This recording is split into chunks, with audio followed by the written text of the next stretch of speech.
हर कहानी एक नई दास्तान। Welcome to Anis novels world. यहाँ से कहानी शुरू होती है। विहान ठंडी पत्थर की जमीन पर बैठा बाजार के बीचों बीच छींक दिया। अभी अभी खरीदे गए दालचीनी के पाउडर वाला बैग उसके सिर पर गिर गया और सारा पाउडर बिखर गया। युवराज की पालकी ले जा रहे कुलियों में से एक विहान से टकरा गया। युवराज, जिसका चेहरा एक जामुनी कपड़े से ढका था, ने उसकी ओर देखा। उसी हवा के झोंके ने जिसने विहान के बाल उठाए, युवराज की आंखें भी दिखा दी। वे खाली, बेजान थीं। उनमें जामुनी और काले रंग का मिश्रण था। युवराज ने दुख से अपना सिर एक ओर घुमा लिया। मुझे माफ करना, मुझे और सावधान रहना चाहिए था। अब फिर से मेरी वजह से एक और निर्दोष व्यक्ति मरेगा। उसने खुद को वापस देखने के लिए मजबूर किया, एक लाश देखने की उम्मीद में, पर विहान अभी भी वहीं था, जिंदा और ठीक ठाक। आधा हैरान, आधा उत्सुक, विहान ने शहद जैसी आंखों वाले शासक को घूर कर देखा। वह व्यक्ति मेरी नजर से बच गया। तुम सड़क के बीचों बीच क्यों खड़े हो? हटो, किसान, एक कुली चिल्लाया। विहान जल्दी से उठा और बाकी बचा मसाला बैग में इकट्ठा किया। वह जितना झुक सकता था, झुका। युवराज, जिसने विहान को पहले गिरते हुए नहीं देखा था, को दालचीनी की महक आई। मां, मुझे माफ करना, युवराज, उसने शर्माते हुए कहा। वह जाने ही वाला था कि युवराज ने अचानक कहा, रुको। हाँ, हम। विहान बीच कदम में ही रुक गया, उसकी हैरानी जाहिर हो गई। मुझे मुझे आखिरकार चाबी मिल गई, शासक ने खुशी से कहा। हम तुम्हें अपने साथ ले जा रहे हैं। तुम ही एकमात्र व्यक्ति हो जो मेरी आंखों में देख सकता है और मरता नहीं है। हम। विहान सदमे में चिल्लाया। मेरा मतलब है, अवसर के लिए आपका बहुत बहुत धन्यवाद, युवराज, उसने जल्दी से बोल दिया और झुक गया। यह क्या हो रहा है? हमारे देश का शासक इस वीरान गांव में क्या कर रहा है? मुझे अपने घर ले चलो। मैं व्यक्तिगत रूप से तुम्हारे माता पिता को धन्यवाद देना चाहता हूँ। विहान ने युवराज को खाली खाली देखा, समझ नहीं पा रहा था कि क्या हो रहा है, पर युवराज के सामने उसे अपने शिष्टाचार याद आ गए। वह झुका और कहा कि वह उन्हें खुशी खुशी वहां ले जाएगा। युवराज पालकी से उतर गया और कुलियों को वहीं रुकने के लिए कहा। नौकर विश्वास नहीं कर पा रहे थे। युवराज ने खुद किसी के घर जाने का फैसला किया था। यह एक ऐसा सम्मान था जिससे हर कोई ईर्ष्या करता। जब विहान बिना मसालों के पर युवराज को अपने साथ लेकर घर पहुंचा, उसकी मां पहली नजर में ही पीली पड़ गईं। आंखें फाड़कर उन्होंने युवराज को अंदर आने के लिए आमंत्रित किया।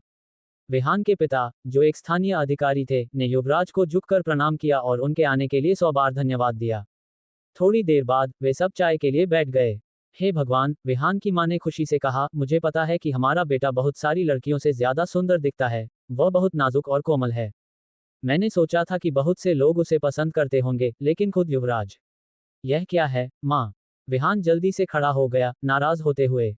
मेरा मतलब, आदरणीय मां, कृपया हमारे शासक के सामने ऐसा न कहें, उसने कहा जैसे ही वह वापस बैठ गया।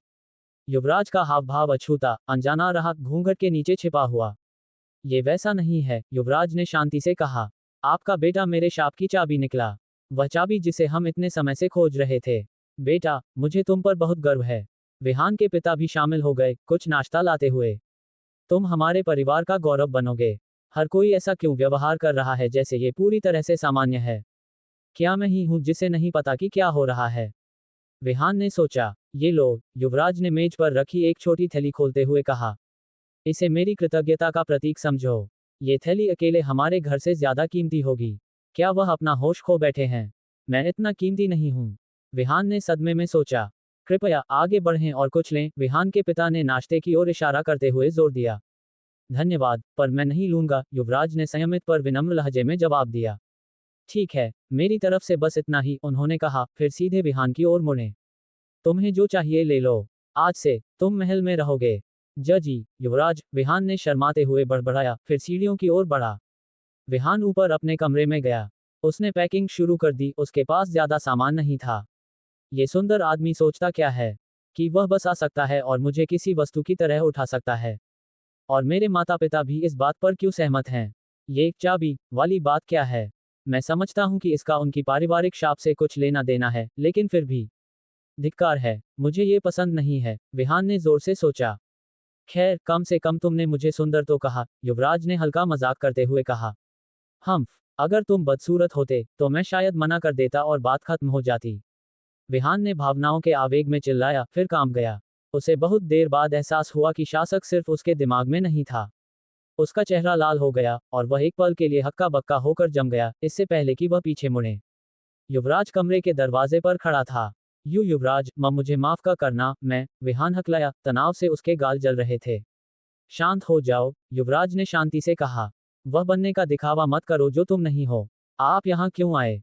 मेरा मतलब, महाराज, चूंकि तुम मेरी चाबी बनने जा रहे हो, मैं देखना चाहता था कि मैं तुम्हें जो कक्ष दूंगा वह तुम्हारे मौजूदा कमरे से बेहतर है या नहीं। मेरी परवाह करने के लिए धन्यवाद, श्रीमान, विहान गहरा झुका। यह आदमी क्या सोच रहा है? हम एक दूसरे को बमुश्किल जानते हैं। वह पहले से ही मुझ पर मोहित नहीं हो गया है ना? नहीं, मैं बस खुद को ये बता रहा हूँ, वह बस अच्छा बन रहा है। विहान ने अपना सारा सामान अपनी परदादी द्वारा बुने हुए एक हाथ से सिले कपड़े में रखा। जब वे घर से निकल रहे थे तो उसकी माँ ने उसे गुलाबों की कढ़ाई वाला, सोने और लाल रंग का, रेशमी रुमाल दिया। मेरी माँ ने यह मुझे मेरी शादी से ठीक पहले दिया था। शुभकामनाएं, विहान। क्या, माँ, मैं शादी नहीं कर रहा हूँ। आज तुम सबको क्या हो गया है? विहान ने युवराज की ठंडी नजर को महसूस किया, एक ऐसी नजर जिसमें एक मौन आदेश था। उसने एक बार फिर अपने माता पिता को अलविदा कहा, फिर वे पालकी पर लौट आए। क्या मुझे कुलियों के साथ आपके बगल में चलना चाहिए, मेरे स्वामी? विहान ने पूछा, समझ नहीं पा रहा था कि कैसा व्यवहार करे। नहीं, तुम मेरे बगल में बैठोगे। तुम एक वयस्क आदमी के लिए आश्चर्यजनक रूप से पतले और छोटे हो, इसलिए उन्हें तुम्हें ले जाने में कोई परेशानी नहीं होगी। हम दोनों के लिए पर्याप्त जगह है। युवराज, मुझे नहीं पता कि क्या मैं इस लायक हूँ। तुम ही एकमात्र हो जो मेरी नज़र का सामना कर सका। यह इस बात का संकेत है कि तुम चाबी हो, और चूंकि तुम हो, तुम किसी भी विशेष सुविधा के हकदार हो। ठीक है, फिर मुझे उम्मीद है कि मैं रास्ते में नहीं आऊंगा। विहान ने अपने गालों को गर्म महसूस किया जैसे ही वह युवराज के बगल की सीट पर सरका। वह किनारे पर रहा, ज्यादा पास नहीं। जब कुलियों ने उन्हें उठाया तो उसके पैर किनारे से लटक रहे थे। उसने सीधा बैठने की कोशिश की, उम्मीद की कि वह ज्यादा बदसूरत नहीं दिख रहा होगा। उसने अपने कपड़ों पर नजर डाली। वह मुझ में क्या देखता है? मैंने एक सादी सूती कमीज पहनी है जो बहुत बड़ी है, मेरे घुटनों तक पहुंच रही है। मैं बहुत बुरा लग रहा हूँ। विहान अपने नए घर की ओर चुपचाप सवारी करता रहा। वह एक शब्द भी नहीं बोल पाया, बहुत सारी भावनाएं उसके अंदर चल रही थीं। विहान ने युवराज के चेहरे को ढकने वाले कपड़े के टुकड़े से झांकने की कोशिश की, लेकिन उनके महान, गंभीर प्रोफाइल ने कुछ भी जाहिर नहीं किया। एक हफ्ते बाद, विहान अपने कमरे में बैठा था जबकि नौकरानियों में से एक, मालती, एक छोटे कद की सुनहरे बालों वाली महिला जिसकी आवाज आश्चर्यजनक रूप से गहरी थी, उसके बालों को अंतिम रूप दे रही थी। हो गया, उसने गर्व से कहा, राहत की सांस लेते हुए। अब तुम दावत के लिए तैयार हो। मालती ने विहान को एक दर्पण दिया ताकि वह खुद को देख सके। ओह, क्या सुंदरता है, उसने सोचा, आश्वस्त था कि मालती ने मजाक में उसे एक जादुई दर्पण दिया है जो किसी और को दिखाता है। उसने अपना चेहरा छुआ। रुको, क्या ये सच में मैं हूं? वह विश्वास नहीं कर सका। उसके बाल रेशमी और पहले से ज्यादा चमकदार। उसने एक सुनहरा किमोनो पहना था जो उसकी आंखों से मेल खाता था। श्रृंगार ने उनमें गर्म शहद के रंग को उभारा था। तुम किसका इंतजार कर रहे हो? मालती ने मुस्कान के साथ पूछा। जाओ, ये तुम्हारे सम्मान में एक दावत है। ठीक है, विहान ने सिर हिलाया, फिर कमरे से बाहर निकल गया। गलियारे में उसका दिल जोरों से धड़क रहा था। वह नौकरानियों और कुलीन महिलाओं के पास से गुजरा जो उसे घूरना बंद नहीं कर पा रही थीं। राज सिंहासन के दरवाजों के पास पहुंचते ही विहान को अपनी तेज होती सांस को शांत करना पड़ा। उसे एक ऐसे हॉल की उम्मीद थी जो खुश लोगों, नृत्य, हंसी और मस्ती से भरा हो। इसके बजाय उसका स्वागत जानलेवा चुप्पी से हुआ। मेहमान डर के मारे जम गए थे, लकवाग्रस्त। एक अजीब, ढके चेहरे वाला मानवाकार आकृति युवराज के गले पर तलवार रखे हुए था। ब्लेड की नोक शासक की त्वचा के खतरनाक रूप से करीब थी। विहान हिल नहीं सका, उसके दिल की धड़कन रुक गई। यह क्या हो रहा है? विहान ने डर में सोचा। हर कोई मुझे ऐसे क्यों घूर रहा है जैसे वे कुछ उम्मीद कर रहे हों। मैं अभी अभी तो आया हूं। विहान को अपने अंदर सिहरन महसूस हुई, जिससे हिलना मुश्किल हो गया। उसे युवराज की सुरक्षा की चिंता थी, उसका संवेदनशील स्वभाव उसे इसे नजरअंदाज नहीं करने देगा। विहान उन सभी नजरों के दबाव को संभाल नहीं सका। शौर्य, उसने घबराहट में शासक को उसके नाम से पुकारा। उसने इसे हाल ही में सीखा था। उसने दूसरों की हैरान नजरें महसूस की। मेरा मतलब, युवराज, अपनी आंखों का इस्तेमाल करें। मैं नहीं कर सकता। उस प्राणी ने धमकी दी है कि अगर मैंने हिलने की कोशिश की तो वह मुझे मार देगा। मैं तुम्हें वह इलाज दूंगा जिसके तुम लायक हो, घुसपैठिए ने गहरी, भारी आवाज में कहा। मुझे क्या करना चाहिए? कोई प्रतिक्रिया क्यों नहीं कर रहा है? ठीक है, मैं मामला अपने हाथ में लूंगा। मैं तुम्हें उन्हें मारने नहीं दूंगा। विहान ने बहादुर दिखने की कोशिश की, पर डर के मारे उसकी आवाज टूट गई, जिससे वह लगभग एक डरे हुए चूहे जैसा लगा। बिना सोचे समझे, विहान हमलावर की ओर भागा। चिल्लाते हुए, उसने अपनी पूरी ताकत से मुक्का मारा। जो कंधे पर एक दोस्ताना थपकी जैसा लगा। धिक्कार है, मैं तो बिल्कुल बेकार हूँ। विहान की आंखें डर से चौड़ी हो गईं जैसे ही अजीब प्राणी ने युवराज के गले से तलवार हटाई और धीरे धीरे उसकी ओर मुड़ा। क्या यह अंत है? वह मेरे पेट को चीरने वाला है और इस तरह मैं मर जाऊंगा। विहान आतंक से लकवाग्रस्त होकर सोचा। बधाई हो, आकृति ने अपना हुड पीछे खींचते हुए कहा, तुम अपनी पहली परीक्षा में पास हो गए। उसने एक चौड़ी मुस्कान के साथ जोड़ा। हैरान होकर विहान ने हत्यारे के बूढ़े बैंगनी त्वचा वाले चेहरे और इकट्ठा हुए मेहमानों को घूर कर देखा। उन्होंने ताली बजाना और जयकार करना शुरू कर दिया। जैसे ही हवा में फूलों की पंखुड़ियां बिखरी, किसी ने तो यहां तक चिल्लाया, विहान की जय। शाबाश विहान, यह अभी क्या हुआ? विहान ने स्तब्ध होकर पूछा। युवराज ने आह भरी, तुम इस तरह लड़ाई में नहीं कूद सकते। अगर मैं मर जाता हूं तो कोई और सिंहासन का उत्तराधिकारी बनेगा, लेकिन तुम्हारी मौत हमें ज्यादा चोट पहुंचाएगी, स्पष्ट कारणों से। फिर उसने हमलावर का अभिनय करने वाले की ओर इशारा किया, और यह बूढ़ा आदमी अंगरक्षक का कप्तान कैलाश है। कैलाश ने झुककर प्रणाम किया और चला गया। हाँ हम, युवराज, लेकिन ये सब क्यों? मुझे तुम्हें कितनी बार बताना पड़ेगा कि तुम चाबी हो? युवराज ने थोड़ा चिढ़ते हुए जवाब दिया। तुम्हारी मौत मेरी मौत से ज्यादा हमें चोट पहुंचाएगी, क्योंकि तुम हमारे परिवार पर लगे शाप को उठा सकते हो, भले ही मेरे बाद कोई भी शासन करे। युवराज, मुझे अभी भी समझ नहीं आ रहा, आप मेरी परीक्षा इस तरह क्यों ले रहे हैं? विहान ने भ्रमित और डरा हुआ पूछा। मुझे ये जानने की जरूरत है कि जो मेरी चाबी बनता है, वह दूसरों के भाग्य की परवाह करता है या नहीं। कम से कम मेरे सलाहकारों में से एक ने मुझे यही बताया। विहान ने आधी गर्वित आधी व्यंग्यात्मक मुस्कान महसूस की और भीड़ की ओर मुड़ा, पर यह नहीं देख पाया कि वह कहां से आई थी। उन्हें देखने वाला व्यक्ति दूसरों के बीच गायब हो गया था। ये सचमुच एक अजीब सलाह है, विहान ने कहा, उसकी आवाज भावनाओं से कांप रही थी। युवराज ने कंधा उचका दिया। मैं वह नहीं हूं जो ये तय करे कि ब्रह्मांड ने हमारे लिए क्या योजना बनाई है। विहान ने पीछे मुड़कर देखा। बाकी मेहमान वापस अपने काम में लग गए थे, हंस रहे थे और बातें कर रहे थे। उसने राहत की सांस ली और वापस युवराज की ओर देखा। मैं कहीं जाकर बैठ जाता हूं, मेरे स्वामी, उसने विनम्रता से कहा, झुकते हुए। तुम कहाँ जाने की सोच रहे हो? क्या तुमने वह कपड़े का पर्दा नहीं देखा? विहान अपनी भावनाओं में इतना खोया हुआ था कि उसने ध्यान नहीं दिया। युवराज के बगल में एक सफेद आवरण खड़ा था, जो एक विशेष आकार में ढला हुआ था। रुको, यह असंभव है। विहान जम गया जैसे ही युवराज ने ताली बजाई। मालती और एक और नौकरानी जिसे वह नहीं जानता था, कपड़े के पास पहुंचे और उसके नीचे छिपी हुई चीज को दिखाया। रहस्यमय वस्तु को दिखाने से ठीक पहले मालती ने उसे एक दोस्ताना मुस्कान दी। युवराज के सिंहासन के बगल में एक दूसरा सिंहासन था, जो छोटा और कम सजा हुआ था, पर फिर भी सुंदर और जटिल था। शौर्य ने एक हाथ से सिंहासन की ओर इशारा किया। तुम न तो नौकर हो, न ही परिवार का हिस्सा। तुम कुछ बीच के हो, विहान। युवराज के होंठों से अपना नाम सुनकर विहान का सीना कस गया। क्या उन्होंने पहली बार मुझे इस तरह पुकारा है? पर इसका अभी कोई मतलब नहीं है, है ना? हम अभी भी एक दूसरे को बमुश्किल जानते हैं। लेकिन यह अच्छा लगा, उन्होंने मेरा नाम इतनी गर्मजोशी से लिया, भले ही उनका लहजा गंभीर रहा। विहान ने निगला और हिचकिचाते हुए युवराज के बगल में बैठ गया। मैं समझता हूँ, विहान ने जवाब दिया, झुकते हुए और शर्मिंदा महसूस करते हुए।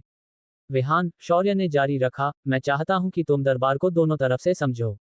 मेरे सलाहकार का कहना है कि चाबी का दिल सुनहरा होना चाहिए। इसका जो भी मतलब हो। ये सलाहकार कौन है, और मैंने इनके बारे में पहले कभी क्यों नहीं सुना? मुझे ये पता लगाना होगा कि वह कौन है और कुछ जवाब पाने होंगे। क्या वह सोचता है कि मैं दिखाने के लिए कोई गुड़िया हूँ? लेकिन इन सब के बावजूद मैं कुछ हद तक सुंदर महसूस कर रहा हूँ। विहान के गाल फिर से भावनाओं के मिश्रण से जल उठे, शर्मिंदगी, उत्साह और थोड़ी घबराहट। उफ, मुझे उम्मीद है कि यह जल्द ही खत्म हो जाएगा। क्या मैं, सम्मानित युवराज, और आप, सुंदर चाबी? मंत्रियों में से एक ने एक दयालु मुस्कान के साथ कहा, सभी को गिलास देते हुए। मंत्री ने विहान और शौर्य के लिए उदारता से शराब डाली, और खुद के लिए केवल थोड़ी सी। विहान ने ध्यान भी नहीं दिया जब सभी दरबारी अधिकारी और नौकर एक एक करके उनके पास आए, वही इशारा करते हुए। विहान ने इतनी शराब पी ली कि वह होश खो बैठा। उसे याद नहीं था कि उसने क्या किया या कहा, या वह अपने कमरे में कैसे वापस आया। उसे बस याद था कि उसका समय अच्छा बीता था। अगली सुबह विहान जोरदार सिरदर्द के साथ उठा। उसने एक सफेद रेशमी नाइटी पहनी हुई थी। आउच, मेरा सिर फटने वाला है, उसने सोचा, एक हाथ अपने चेहरे पर दबाते हुए। विहान ने चारों ओर देखा, अभी भी आधी नींद में था। किसी कारणवश हवा में एक मीठी शहद की खुशबू भरी थी। उसने महसूस किया कि उसने पूरी तरह से अलग कपड़े पहने हैं। कल रात मुझे किसने बदला? मैं ये खुद नहीं कर सकता था। मैं पूरी तरह से नशे में था। और ये शहद की महक कहाँ से आ रही है? विहान ने फिर से चारों ओर देखा। बिस्तर के बगल में ड्रेसर पर उसने एक कप चाय देखी। उसने उसे सूंघा। इसमें कोई शक नहीं, जिसने भी इसे बनाया उसने शहद का ज्यादा इस्तेमाल किया। इससे पहले कि वह आगे सोच पाता, मालती कमरे में ऐसे घुसी जैसे वह उसका अपना हो। हैरान होकर विहान एक तेज चीख के साथ बोल उठा, जागो, सोई हुई सुंदरता, युवराज तुम्हें तुरंत देखना चाहते हैं। पर क्यों? विहान ने भ्रमित होकर पूछा। कल की दावत में तुमने जो गड़बड़ी की उसकी वजह से उन्हें तुमसे कुछ चीजों पर चर्चा करनी है। ओह, मुझे यकीन है कि तुम्हें सजा मिलेगी। मैंने किया ही क्या? विहान ने चौड़ी आंखों से सदमे में पूछा। मालती ने कंधा उचका दिया, फिर शरारती मुस्कान दी। तुम्हें क्यों बताऊं, प्यारी छोटी राजकुमारी, कृपया मुझे यह मत कहो। विहान ने शर्मिंदा होकर चिल्लाया। मालती हंसी। ईमानदारी से कहूं तो मुझे तुम्हारे और तुम्हारे युवराज के बीच क्या चल रहा है इसकी परवाह नहीं है। मैं तो बस ये सुनिश्चित करने के लिए यहाँ हूं कि तुम फिर से अच्छे दिखा। धन्यवाद। विहान अब लाल आईशैडो और उससे मिलते जुलते पोशाक पहने मालती के मार्गदर्शन में युवराज के कार्यालय की ओर चला। वह पहले वहां नहीं गया था। मालती ने उसे दरवाजे पर छोड़ दिया। विहान ने एक कांपती हुई सांस ली और हल्के से खटखटाया। अंदर आओ, एक थकी हुई और नाराज आवाज ने कहा। विहान हिचकिचाते हुए अंदर कदम रखा। शौर्य अपनी महोगनी डेस्क पर बैठा था, दस्तावेजों के ढेर के नीचे दबा हुआ। वह अपना सिर अपने हाथ पर टिकाए हुए था, स्पष्ट रूप से निराश था। मेरे स्वामी, आपने मुझे बुलाना चाहा था, विहान ने शर्माते हुए शुरू किया, झुकते हुए। बैठो, युवराज ने आदेश दिया। विहान उनकी आवाज से बता सकता था कि वह मजाक नहीं कर रहे थे। अगर हम तुम्हारी वजह से हर पड़ोसी देश के साथ युद्ध से बचने में कामयाब रहे तो यह एक चमत्कार होगा। का क्या? विहान ने सदमे में चिल्लाया। खुली खिड़की से आई एक हल्की हवा ने कागजों में से एक को थोड़ा सा उठा दिया। अहम, युवराज ने अपना गला साफ किया और सूचीबद्ध करना शुरू किया, जिन लोगों को तुमने नाराज किया। तारा साम्राज्य के विदेश मामलों के मंत्री और प्रधानमंत्री, तेरी गणराज्य के राजदूत, राज्य सचिव। विहान का दिमाग बीच में ही पूरी तरह से बंद हो गया। उसने युवराज को घूर कर देखा, सोच रहा था कि क्या कोई उनके रूप का ध्यान रखता है जैसे मालती हर सुबह उसके लिए करती है। क्या कोई भी करता है? और अगर वे करते हैं तो वे किस तरह के सौंदर्य प्रसाधन का उपयोग करते हैं? और अब अपमानों की सूची जिन्हें विशेष रूप से आपत्तिजनक माना गया, मोटा गंजा चूहा, सुअर बंदर और इसके अलावा। कृपया बस रुक जाए। मुझे याद भी नहीं है कि मैंने क्या गलत किया। और क्या ये कुछ हद तक आपकी गलती नहीं है? आपने मुझे नहीं बताया कि मुझे सबके साथ एक एक करके शराब पीनी होगी। मैं बहुत जल्दी नशे में हो गया। युवराज ने तेजी से सांस छोड़ी, स्पष्ट रूप से नाराज थे। ठीक है, अगर तुम जोर देते हो, उन्होंने कहा, उनका लहजा सामान्य से ज्यादा ठंडा था। उनमें से कई बस तुम्हारी सुंदरता की तारीफ कर रहे थे। कुछ, बेशक, थोड़े ज्यादा थे, लेकिन फिर भी, मुझे लगता है कि तुम उस भाग्य की सराहना नहीं कर रहे हो जो तुम्हें दिया गया है। तुम्हारी सजा, 2 हफ्तों के लिए, तुम अपने सिंहासन पर नहीं बैठोगे।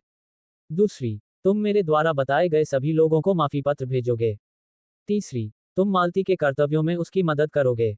और यह सुनिश्चित करना कि तुम्हारी अंगरक्षक सहज महसूस करे, हमने उसे अभी अभी काम पर रखा है। वह, विहान ने सोचा, क्या युवराज को जलन होगी अगर कोई और आदमी मेरी रक्षा करता है? नहीं, बेवकूफ, ये सोचने का समय नहीं है। मेरी एक छोटी सी, बहुत छोटी सी विनती है, विहान ने शर्माते हुए कहा।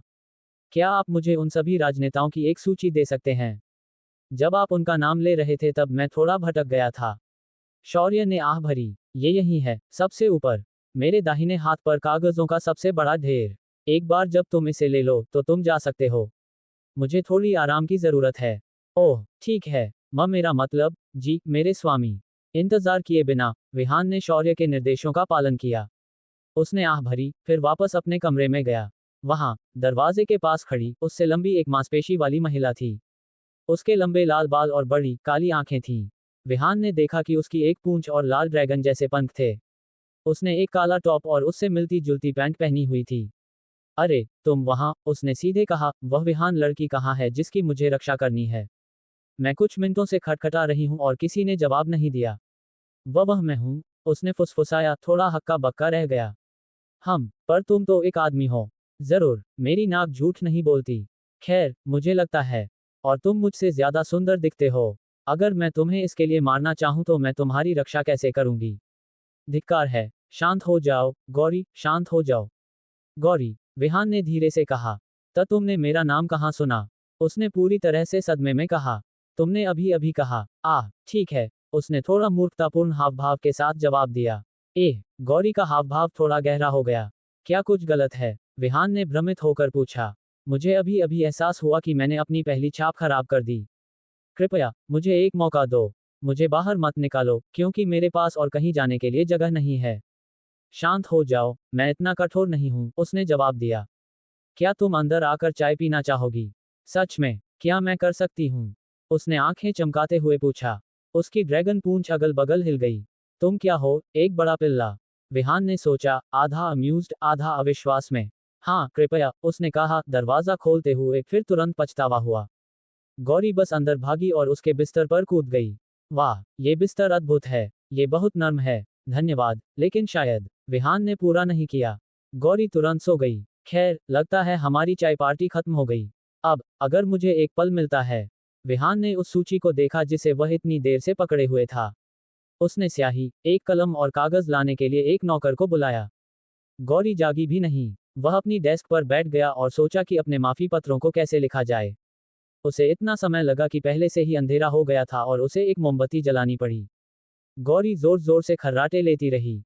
विहान अपनी डेस्क पर सो गया। मालती हमेशा की तरह कमरे में घुसकर उसे जगाया। तुम्हारे रोजाना की सुंदरता की दिनचर्या का समय, उसने खुशी से कहा। क्या? विहान ने पूछा, मुश्किल से जागा हुआ था। हे भगवान, खुद को देखो। क्या तुम जानती हो कि इन काले घेरों को ढकना कितना मुश्किल होगा? और तुम्हारे कंधे इतने अकड़े हुए हैं। मुझे मत बताओ कि तुमने रात भर काम किया। शायद। गौरी खुद को बैठने की स्थिति में उठाया और अंगड़ाई ली। वाह, बॉस, तुम्हारे बिस्तर पर सोना अद्भुत है। अब तक की सबसे अच्छी झपकी। और तुम कौन हो? मालती ने उसे घूर कर देखा। विहान, क्या तुमने उसके साथ कुछ अजीब किया? तुम्हें पता है कि चाबी को शुद्ध रहना चाहिए, है ना? उसने विहान को वापस वास्तविकता में ला दिया। क्या? नहीं, वह मेरी अंगरक्षक है। शौर्य, मेरा मतलब युवराज ने उसे मेरे लिए काम पर रखा है। आहो, और दरवाजे की रखवाली करने के बजाय, वह तुम्हारे बिस्तर पर कूद गई और अब तुम्हें पर्याप्त नींद नहीं मिली। हाँ, कुछ ऐसा ही। मालती ने गौरी को एक भयंकर नजर दी। बाहर निकलो, तुरंत। अगर मुझे पता चला कि तुम्हारी वजह से विहान को फिर से पर्याप्त नींद नहीं मिली, तो मैं तुम्हें एक ड्रैगन पस में बदल दूंगी। गौरी, हालांकि मालती से कहीं ज्यादा मजबूत और लंबी थी, डर से कांप गई, माफी मांगी और जितनी जल्दी हो सका चली गई। उसने मालती की आंखों में असली खतरा महसूस किया, जिसे विहान ने भी देखा। एक बार जब गौरी चली गई, दरवाजे के बाहर एक डांटे गए कुत्ते की तरह बैठी, मालती ने आह भरी। शायद तुम आज की रस्म के लिए देर से पहुंचोगे, उसने कहा, फिर उसके बालों को ठीक करना शुरू कर दिया। रस्म? विहान ने हैरान होकर पूछा। क्या तुम भूल गए? वे दावत में लगभग आधा समय इसके बारे में बात कर रहे थे। विहान ने आह भरी। मैंने बहुत ज्यादा पी ली और मुझे कुछ याद नहीं है। खैर, कम से कम उस रात तुम अकेले नहीं थे।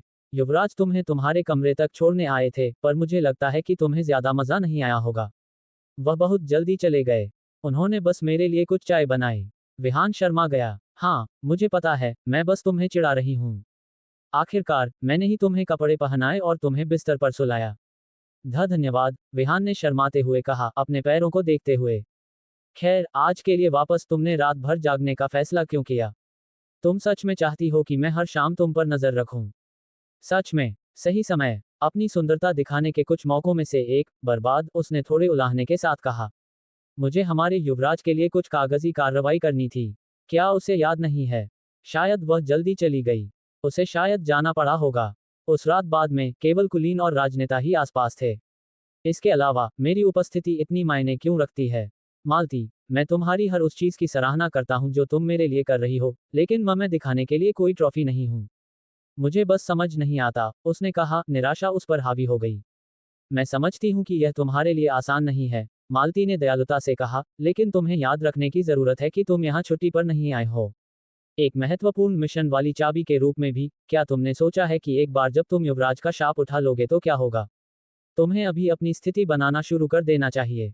हर कोई जानता है कि दरबार साजिशों और धोखे से भरा है। मैंने इस बात से आश्वस्त होने के लिए पर्याप्त अफवाहें सुनी हैं। हाँ, जैसे मेरे पास कोई विकल्प भी है, विहान ने आह भरते हुए सोचा। मालती ने उस सुबह उसके श्रृंगार पर 2 गुना मेहनत की। उसकी आंखों के नीचे के काले घेरे को कम करके केवल 2 हल्की रेखाएं कर दी गईं, जब तक कोई बहुत करीब से न झुके, मुश्किल से ध्यान देने योग्य। एक अंतिम स्पर्श के रूप में, उसने उसके बालों में रेजिन में संरक्षित एक चेरी ब्लॉसम पिन किया। उत्तम, लगता है मैंने अभी अभी कला का एक छोटा सा काम किया है, उसने अपनी खुद की मजाक पर हंसते हुए कहा जैसे ही उसने उसे एक दर्पण दिया। विहान ने एक चेरी लाल किमोनो पहना था जिस पर गहरे सुनहरे रंग की शाखाओं का पैटर्न था। उसकी लिपस्टिक और आईशैडो खूबसूरती से मेल खाते थे। एक बार फिर वह विश्वास नहीं कर सका कि जो प्रतिबिंब उसे घूर रहा था वह सच में उसका था। वाह मालती, मैं तुम्हारा ऋणी हूँ। ये कुछ भी नहीं है, सच में। मैं बस अपना काम कर रही हूँ, उसने कहा, धीरे से और दोस्ताना तरीके से उसकी पीठ थपथपाते हुए। लेकिन मैं एक अच्छी ड्रिंक के लिए मना नहीं करूंगी, उसने मुस्कान के साथ जोड़ा। एक पल बाद विहान अपने कमरे से बाहर निकल गया। उबी हुई गौरी जमीन पर बैठी थी, अपने लंबे नाखूनों से जमीन को थपथपा रही थी। बॉस, आखिरकार, वाह, तुम कमाल दिखते हो। धन्यवाद, विहान ने धीरे से कहा। उसे तारीफों की आदत नहीं थी। चलो चलते हैं। गौरी ने सिर हिलाया और साथ में वे राज सिंहासन की ओर चले। दरवाजे खुले थे और अंदर जीवंत चर्चा और कई आवाजों की आवाज सुनी जा सकती थी। युवराज, आपके चाबी के लिए इस कार्यक्रम के लिए देर से पहुंचना शायद ही सुरुचिपूर्ण हो। वह अभी अभी अंदर आए हैं। हर कोई विहान और गौरी की ओर मुड़ा। विहान और युवराज की आंखें फिर मिलीं। विहान का दिल जोरों से धड़क रहा था। एक पल के लिए उसने सोचा कि युवराज उसके आकर्षण से चकित थे। उसके दिल को ये पता था, पर वह सुनिश्चित नहीं हो सका। दुर्भाग्य से वह अद्भुत पल ज्यादा देर तक नहीं चला।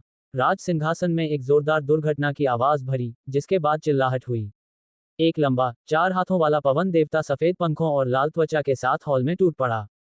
इससे पहले कि कोई प्रतिक्रिया कर पाता, देवता ने विहान को छीन लिया और अपने पंखों के एक ही झटके से युवराज को लगभग आधा काट दिया। सौभाग्य से शौर्य अंतिम क्षण में हमले से बच गए। गौरी विहान की रक्षा करना चाहती थी, पर देवता ने उसे अपने हाथ के एक ही झटके से कमरे के उस पार उड़ा दिया। युवराज ने वापस लड़ने की कोशिश की, पर समय पर अपनी आंखें जाहिर नहीं कर पाए। पवन देवता बहुत तेज था, ये सब सेकंडों में हुआ।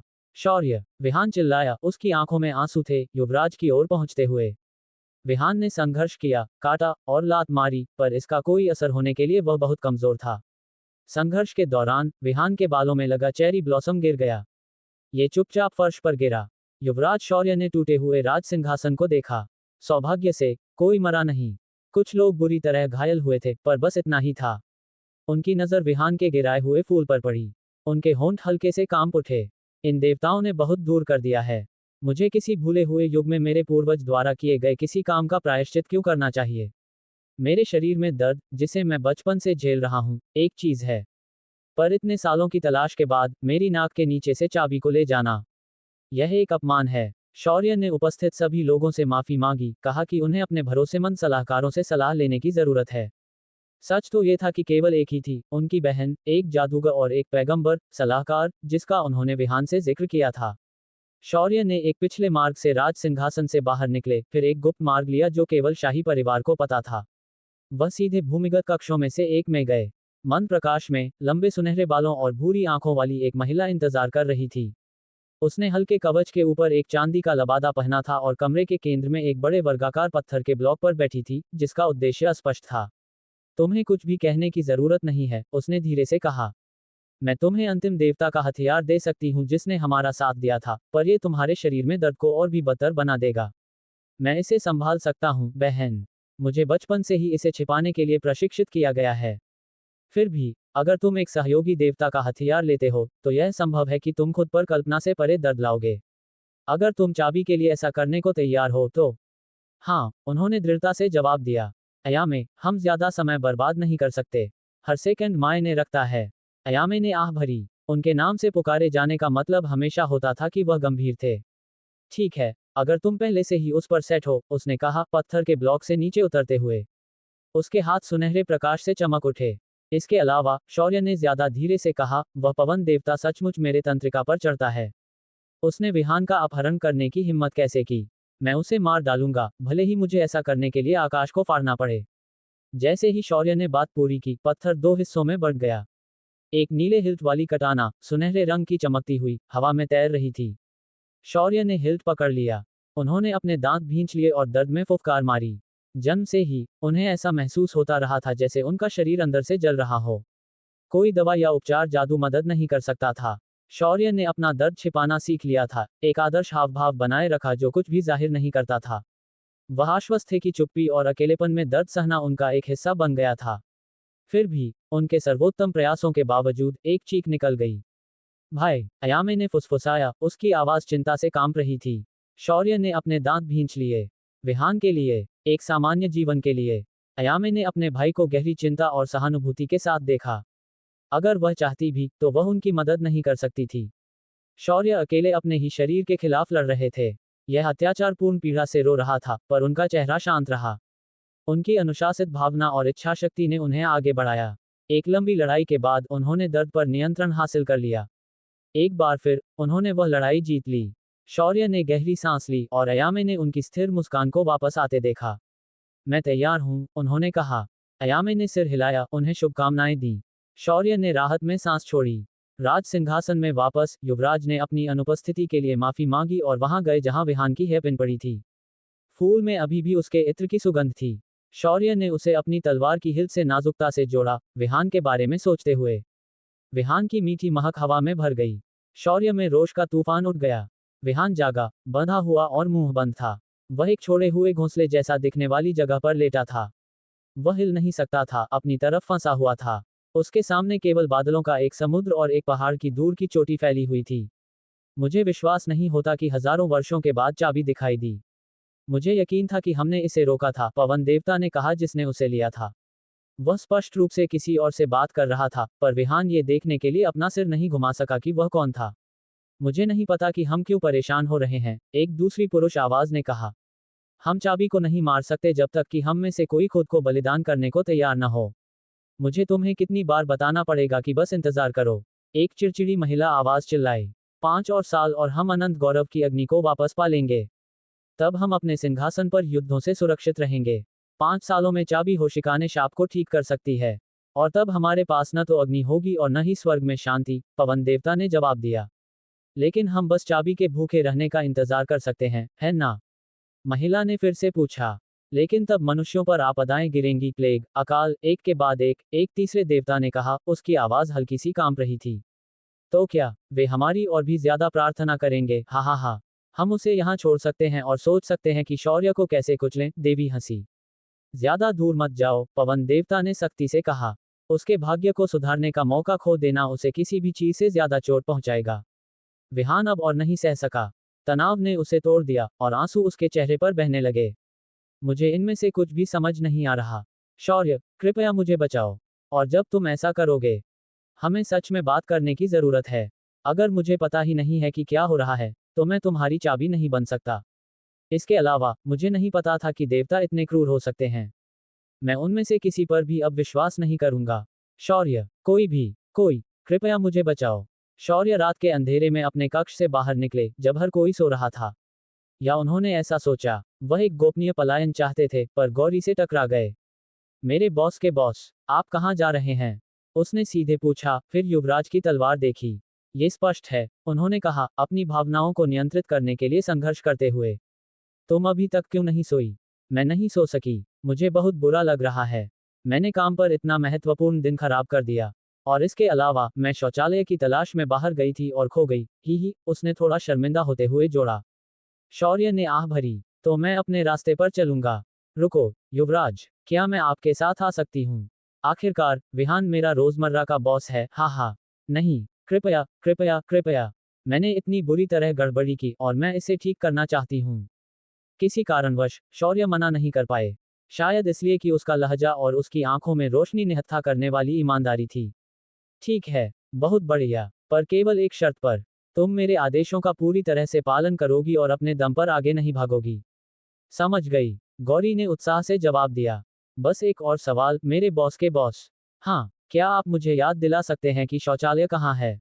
ये महल बहुत बड़ा है, उसने थोड़ी मूर्खतापूर्ण मुस्कान के साथ कहा। गौरी खरगोश की टांग का मजा ले रही थी जिसका उन्होंने अभी अभी शिकार किया था। आग की सुखद चटक और प्रकृति के आगोश में ऊपर टिमटिमाते सितारों ने शौर्य को एक दुख से भर दिया जिसका वह ठीक से नाम नहीं ले पाए। वह नहीं जानते थे कि यह उदासी कहाँ से आई थी, या शायद अंदर ही अंदर वह पूरी तरह से जानते थे, पर खुद से इसे स्वीकार करने की हिम्मत नहीं थी। आज नहीं, अभी नहीं। गौरी अचानक खाना बंद कर दिया, जैसे कि किसी अप्रत्याशित विचार से टकरा गई हो। रुको, पर अगर आप, युवराज, महल छोड़ देते हैं तो शासन कौन करेगा? खैर, मुझे खुशी है कि तुम ऐसी चीजों के बारे में चिंता करती हो, पर जरूरत नहीं है। मेरी बहन मेरी जगह लेगी। रुको, आपकी एक बहन है। मैं तुम्हारी हैरानी समझता हूँ। वह एक जानी मानी हस्ती नहीं है। हालांकि मुझे लगता है कि दरबार मुझसे ज्यादा उन पर भरोसा करता है। मैं उसे ये सब क्यों बता रहा हूँ? वह तो बस एक अंगरक्षक है जो। आह, कोई बात नहीं। बॉस, गौरी की आवाज कांप उठी। आप इसके बाद मुझे निकाल तो नहीं देंगे, है ना? मैं क्यों करूंगा? क्योंकि मैंने सच में सब गड़बड़ कर दिया। तुम्हें कोई अंदाजा नहीं है कि आधा ड्रैगन के रूप में जीना कितना मुश्किल है, उसने कहा और एक भारी सांस छोड़ी। धिक्कार है, मैं अभी एक अच्छी बियर के लिए मार डालूंगी। बहुत मदद कर सकती है, बात करना बहुत आसान होगा। शौर्य ने जवाब नहीं दिया। युवराज निश्चित नहीं थे कि कैसे प्रतिक्रिया करें। क्या मुझे दूरी बनाए रखनी चाहिए?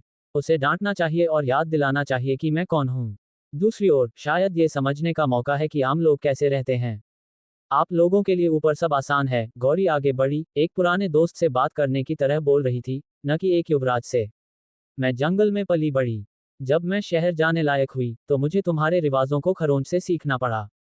मैंने हर तरह की नौकरियां आजमाई, पर देर सवेर उन्होंने मुझे निकाल दिया। मैं या तो बहुत बड़ी थी, मेरे पंख और पूंछ रास्ते में आते थे, या बहुत मजबूत। और ऊपर से, मैं कभी कभी अनाड़ी हो सकती हूँ, इसलिए मैंने सोचा कि क्यों न मैं इसे अपनी ताक बनाऊं। तुम कल्पना नहीं कर सकते कि मैं कितनी खुश थी जब मुझे संदेश मिला कि मुझे नौकरी मिल गई। और अब क्या, मैंने पहले ही इसे उड़ा दिया, ठीक अपने पहले प्रतिद्वंद्वी पर। ये देखते हुए कि तुम्हारा पहला प्रतिद्वंद्वी सचमुच एक देवता था, तुमने काफी अच्छा किया। कम से कम तुम मरी नहीं, ये कुछ तो है, उन्होंने शांत, नीरस आवाज में जवाब दिया, कोई भावना जाहिर नहीं की। गौरी हंसी, उज्ज्वल और वास्तविक। मुझे नहीं पता था कि आप में हास्य की ऐसी भावना है, बॉस। लेकिन विफलता अभी भी विफलता है, चाहे आप इसे किसी भी तरह से देखें, उसने थोड़ा दुख के साथ कहा, फिर अपनी नजर आकाश की ओर उठाई। इस बीच, शौर्य आग में घूर रहे थे। काश मैं एक दिन ऐसी गर्मी महसूस कर पाता। और आराम, लपटों के ठीक दिल में रहना, बिना जले, बस उसकी गर्मी महसूस करना और शांति पाना, उन्होंने दुख के साथ सोचा। बॉस, गौरी फिर से बोली, आप ज्यादा बातूनी नहीं हैं, है ना? मैं इतनी देर तक चुप्पी में नहीं रह सकती। मेरे जीवन के लक्ष्यों में से एक हमेशा बात करने के लिए किसी का होना है। एक स्थिर, अच्छी नौकरी, कभी कभार बियर के लिए बाहर जाना। और मुझे और कुछ नहीं चाहिए, उसने ईमानदारी से मुस्कुराते हुए कहा। और आपके बारे में क्या? हम, शौर्य ने पूछा, स्पष्ट रूप से भ्रमित थे। वह अपने विचारों में बहुत खो गए थे। मैं आपके लक्ष्यों के बारे में पूछ रही हूँ, बॉस। आप जानते हैं, दीर्घकालिक, आप जीवन से क्या चाहते हैं? मेरे लक्ष्य, शौर्य ने कभी इसके बारे में नहीं सोचा था। उनका पूरा जीवन शाप द्वारा नियंत्रित था, उन्होंने दर्द सहकर उससे लड़ाई लड़ी। उन्होंने हमेशा अपनी सारी ऊर्जा चाबी खोजने में लगाई थी। अब जब वह मिल गया, तो शौर्य को किसी भी कीमत पर उसे बचाना था। मुझे उसे क्या बताना चाहिए? सच्चाई यह है कि मैं अपनी भावनाओं को व्यक्त करने में सक्षम होना चाहता हूँ। मैं चाहता हूँ कि देवता मेरे परिवार को सताना बंद करें, और मेरे देश के लोग लापरवाह जीवन जिएं। मैं शांति, खुशी, और थोड़ी गर्मी चाहता हूँ, बिल्कुल हर किसी की तरह। पर मैं उससे ये स्वीकार नहीं कर सकता। नहीं, मैं ये किसी से स्वीकार नहीं कर सकता। ये सपने मेरे अंदर दबे रहने चाहिए, जैसे वह दुख जो मैंने अपने जीवन के पहले पलों से महसूस किया है। शांति, शौर्य ने लंबे समय तक चुप्पी के बाद आखिरकार जवाब दिया। बस यही? गौरी ने हैरान होकर पूछा। ये सबसे अच्छा है। वह मेरे बारे में जितना कम जानेगी, उतना ही बेहतर। वास्तव में, यह आप पर सूट करता है, बॉस, उसने एक चौड़ी मुस्कान के साथ कहा। आप शांत, रहस्यमय प्रकार के हैं। शायद यही कारण है कि आपको पहले ही दर्जनों विवाह प्रस्ताव मिल चुके हैं, है ना? इतने ज्यादा नहीं, वास्तव में, पर मैंने उन सभी को अस्वीकार कर दिया। मेरे जैसा कोई कभी भी एक खुशहाल परिवार नहीं बना सकता। अभी के लिए, मैं अपने लक्ष्य पर ध्यान केंद्रित करना चाहूंगा, अब जब मेरे पास आखिरकार शाप तोड़ने का एक वास्तविक मौका है। बाकी सब बाद में आ सकता है। एक हल्की सी मुस्कान के साथ, शौर्य ने उसे सिर हिलाया। अया में, एक शानदार ढंग से सजाए गए गुलाबी गाउन में, और उसके बालों को जटिल रूप से मालती द्वारा स्टाइल किया गया था, जिसने भोर से घंटों तक इस पर काम किया था, राज सिंहासन में प्रवेश किया। उसने हर किसी को इकट्ठा किया जिसे वह कर सकती थी। मंत्री, सैनिक, सेनापति। मुझे ऐसी असामान्य परिस्थितियों में आपको बुलाने के लिए माफ करें, उसने आत्मविश्वास से बात की, उसकी आंखें दृढ़ संकल्प से चमक रही थीं। मेरे भाई देवताओं द्वारा चुराई गई चाबी को वापस लाने के मिशन पर निकल पड़े हैं। आप उन्हें एक समझदार शासक के रूप में जानते हैं, जो कभी भी अपनी भावनाओं से प्रभावित नहीं होते। युवराज शौर्य ने भारी मन से आपको छोड़ा, पर वह अपने भाग्य की चाबी को नहीं छोड़ सकते थे। उनके एकमात्र करीबी परिवार के रूप में, मैं उनकी अनुपस्थिति में उनकी जगह लूंगी। क्या कोई आपत्ति करना चाहता है? अयामे ने हॉल पर नजर डाली। उसने देखा कि कई मंत्री और कुलीन उसे तिरस्कार से देख रहे थे, इसलिए नहीं कि वे उसके दुश्मन थे, बल्कि इसलिए कि वे एक महिला द्वारा शासित होने का विचार सहन नहीं कर सकते थे। फिर भी उनमें से किसी ने भी उसका विरोध करने की हिम्मत नहीं की। उनमें से किसी के पास भी विरोध में बाकी लोगों को एक साथ लाने के लिए पर्याप्त प्रभाव नहीं था। मेरी देवी, अगर मैं कह सकता हूँ, कैलाश ने एक विनम्र झुकाव के साथ आगे बढ़ते हुए कहा। क्या आपको नहीं लगता कि यह मिशन आत्मघाती है? भीड़ में फुसफुसाहट फैल गई। कैलाश ने वही आवाज दी जो कई पहले से ही सोच रहे थे। कुछ का तो ये भी मानना था कि युवराज वापस नहीं लौटेंगे। आपको अपने शासक के लिए चिंता करने की जरूरत नहीं है। वह पूरी तरह से तैयार होकर निकले हैं। फिर भी वह खुद देवताओं से लड़ रहे होंगे। भीड़ में से किसी ने चिल्लाया, अपनी भावनाओं को रोक नहीं पाया। कोई रास्ता नहीं है कि वह जीत सकें। ये पुरानी गीतों या मिथकों में से कुछ लगता है। खैर, अयामे ने हल्की मुस्कान के साथ कहा, अगर वह वापस आते हैं तो आपको उनके सम्मान में एक और रचना करने का मौका मिलेगा। विहान डर से कांप रहा था और रो रहा था। बादलों के बीच एकमात्र चीज जो उसे कंपनी दे रही थी वह हवा थी। कठोर, भेदी, निर्दयी हवा। उसके दांत ठंड से किटकिटा रहे थे और उसका शरीर और भी ज्यादा कांप रहा था। मुझे विश्वास नहीं हो रहा कि एक अकेली मुलाकात मेरे जीवन को इतना बदल सकती है। पहले मैं शांति से रहता था, उबाऊ पर शांतिपूर्ण। मुझे चाबी क्यों बनना पड़ा? मैं कमजोर हूँ। मैं अपनी रक्षा नहीं कर सकता या लड़ नहीं सकता। मैं खुद को एक आदमी भी नहीं कहूंगा, मैं दयनीय हूँ। मैं बस इतना ही कर सकता हूँ कि चुपचाप किसी को मुझे बचाने के लिए भीख मांगूं, क्योंकि मेरे पास और कुछ नहीं बचा है। क्या चाबी किसी को ज्यादा मजबूत नहीं होना चाहिए? किसी को जो मैं नहीं हूँ। क्या शौर्य भी मुझे यहाँ ढूंढ पाएंगे? नहीं, मुझे विश्वास करना होगा कि वह ढूंढेंगे। शायद वह एक सेना के साथ आएंगे। लेकिन रुको, क्या उन्हें वास्तव में अपने राष्ट्र और कर्तव्यों को छोड़ देना चाहिए? सिर्फ मेरे लिए नहीं, उनके पास निपटने के लिए कहीं ज्यादा महत्वपूर्ण चीजें हैं। शायद ये बेहतर है। विहान ने खुद से फुसफुसाया, अगर मैं ये यहीं मर जाऊं। ठंड और निराशा से थकाकर विहान सो गया। उसने शौर्य का सपना देखा। वे एक घास के मैदान में एक दूसरे के सामने खड़े थे। हवा गर्मी से भारी थी। युवराज उसके बहुत करीब थे। शौर्य, क्या तुम पहले ही मेरे लिए आ गए हो? नहीं, मैं अभी भी बादलों के बीच हूं, तो यह एक सपना होना चाहिए, है ना? या शायद मैं पहले ही मर चुका हूं। एक शब्द भी कहे बिना शौर्य उसके पास चले गए और प्यार से अपना हाथ विहान के गाल पर रखा। यह इतना गर्म था, छूने में इतना सुखद। शौर्य, विहान ने उसका नाम फुसफुसाया। उसका चेहरा उत्साह और शर्म से लाल हो गया। उसने अपना हाथ शौर्य के हाथ पर दबाया। शौर्य मुस्कुराए, मानो ये कह रहे हों कि सब ठीक हो जाएगा। और फिर सपना एक टूटे हुए फूलदान की तरह बिखर गया। विहान ने बादलों के क्षितिज की ओर देखा। किसी तरह उसने अपने दिल से एक बोझ हटा हुआ महसूस किया। क्या मुझे इसे एक संकेत के रूप में लेना चाहिए? उसने सोचा। उसकी नजर आकाश में भटक गई। शौर्य और गौरी सुबह उठे। युवराज ने विहान जैसा ही सपना देखा। शौर्य का हाथ अपनी कटाना की हिल्ट पर कसा हुआ था। मेरा दाहिना हाथ, दर्द चला गया है। तो एक सामान्य शरीर कैसा महसूस करता है? बिना यातना के ये भारहीनता। ये बहुत सुंदर है, उन्होंने सोचा जैसे ही वे आगे बढ़े। तो योजना क्या है, बॉस? गौरी ने पूछा। हम पवन देवता के हर मंदिर को एक एक करके नष्ट करना शुरू करेंगे। मैंने अयामे को मेरे आदमियों को भी ऐसा ही करने का आदेश देने के लिए कहा है। उसकी ताकत कमजोर होगी और आखिरकार उसके पास चुनौती का जवाब देने के अलावा कोई विकल्प नहीं होगा, उन्होंने जवाब दिया, दृढ़ और सुनिश्चित। विहान, ये सिर्फ एक सपना था। फिर भी तुम्हारे स्पर्श ने मुझे कुछ पूरी तरह से नया महसूस कराया। क्या ये भाग्य हो सकता है? वे आगे ऊंचे पहाड़ी रास्तों से गुजरे जब तक कि वे अपने पहले लक्ष्य तक नहीं पहुंचे, पवन देवता का एक मंदिर। उन्होंने केवल एक पुजारी या शायद कुछ उपासकों की उम्मीद की थी। पर देवता ने पहले ही उनसे मिलने आने का फैसला कर लिया था, मानो उन्होंने उनकी योजनाओं को देख लिया हो। देवता ऊबते हुए इमारत की छत पर बैठे थे। उन्होंने उन्हें एक साहसी, आधा उपहास भरी मुस्कान दी। क्या आप चाहेंगे कि मैं आपको बताऊं कि आगे क्या होता है? अयामे कभी कभी शौर्य को मजाक में भावनाओं को छुपाने में माहिर कलाकार कहती थी। हालांकि वह हमेशा इसे मजाक में कहती थी, लेकिन उसके शब्दों में कड़वाहट का एक अंश छिपा होता था। अगर गुमसुम रहने को कला बनाया जा सकता था, तो शौर्य ने इसमें महारत हासिल कर ली थी। लेकिन महानतम कलाकार भी कभी कभी टूट जाते हैं। उसका पल आ जाया, जब उसने मंदिर की छत पर मुस्कुराते हुए पवन देवता को देखा। युवराज का चेहरा नफरत से विकृत हो गया। गौरी, शौर्य ने धीमी, थोड़ी कांपती हुई आवाज में कहा, जब मैं हमला करने का आदेश दूं तभी तुम आगे बढ़ना। किसी भी हाल में मेरी तरफ मत देखना, कहीं गलती से तुम्हारी आंखें मुझसे न मिल जाएं। ठीक है, मालिक, उसने मुट्ठी से मुट्ठी टकराते हुए कहा। उसके हाथों में आग भड़क उठी। शौर्य ने सहयोगी देवता के हथियार की मूठ को कसकर पकड़ा और दांत भींच लिए। इतना घबरा क्यों रहे हो, युवराज? पवन देवता ने मंदिर की छत से कूदते हुए कहा। उनके नीचे एक गड्ढा बन गया और हवा का एक बड़ा झोंका उनकी ओर आया। शौर्य और गौरी को खुद को गिरने से बचाने के लिए पूरी ताकत लगानी पड़ी। मैं तुमसे नफरत करता हूँ, दिल की गहराइयों से, शौर्य ने अपनी भावनाएं दिखाते हुए कहा। तुम सदियों पुरानी दुश्मनी के लिए मेरे परिवार को सजा दे रहे हो।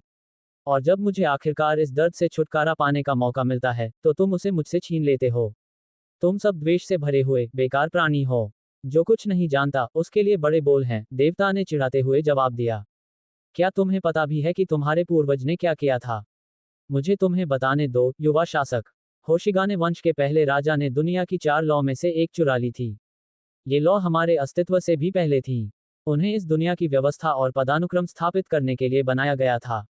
अनंत गौरव की लॉ का उद्देश्य स्वर्ग में शांति सुनिश्चित करना था, ताकि देवताओं के बीच कोई युद्ध न हो और हर कोई समय के अंत तक अपनी भूमिका निभाता रहे।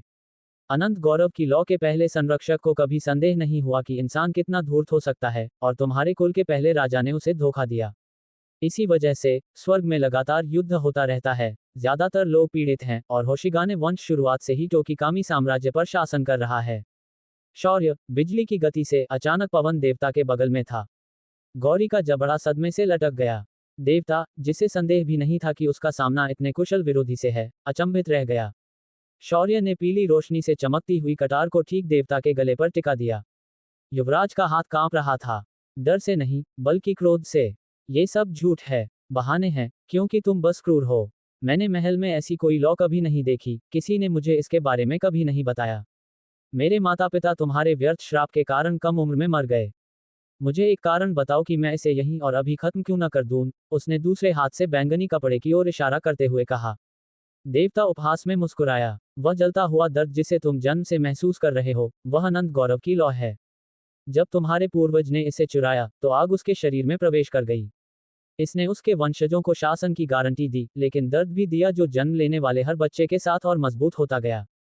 शौर्य का हाथ और तेजी से कांपने लगा। अगर तुम मुझे मार भी दोगे, तो कुछ नहीं बदलेगा। तुम्हें वह चाबी वापस नहीं मिलेगी। वह बादलों में बहुत ऊपर कहीं छिपा हुआ है। तो तुम यहाँ क्यों आए? शौर्य ने कांपती हुई आवाज में पूछा। उसका हाथ और भी ज्यादा कांप गया। तुम्हें एक सौदा पेश करने। मैं कभी योद्धा या सेनापति नहीं रहा, ज्यादातर एक व्यापारी, एक संदेशवाहक, और कभी कभार एक चोर, उसने घमंड से मुस्कुराते हुए कहा। लानत है, मुझे क्या करना चाहिए?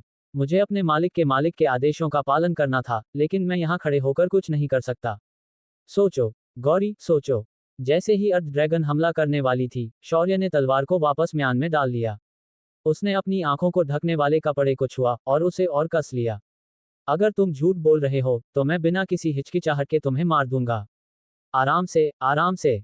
मैं तभी चोरी करता हूं जब कोई मुझे बदले में उतना ही मूल्यवान कुछ देता है। अन्यथा ये बहुत जोखिम भरा है, मेरे लिए भी। तुमने विहान को किसके लिए चुराया? तुम्हें बदले में क्या मिला? तुम्हें लगता है कि मैं तुम्हें सब कुछ तुरंत बता दूंगा? देवता ने पूछा, और फिर गहरी आवाज में हंसा। बस इतना कहो कि मैंने एक खास देवी की मदद करने के बदले में समर्थन हासिल किया। एक देवी? गौरी शौर्य के पास आई। तो वह हमारा दुश्मन नहीं है। तुमने अचानक लड़ना क्यों बंद कर दिया? उसने भ्रमित चेहरे से पूछा। मैंने तय किया कि मैं सुनूंगा कि उसे क्या कहना है, शौर्य ने ठंडे स्वर में जवाब दिया। मुझे बस एक नजर देखने की देर है, और वह मारा जाएगा। जैसा कि मैंने तुम्हारे मालिक से पहले कहा था, मैं सबसे ऊपर एक व्यापारी हूं, देवता ने फिर कहा। 5 वर्षों में, आग तुम में से किसी एक या तुम्हारे बच्चों में पुनर्जन्म ले सकती है। इसे नवीनीकृत किया जा सकता है, किसी की जान की कीमत पर।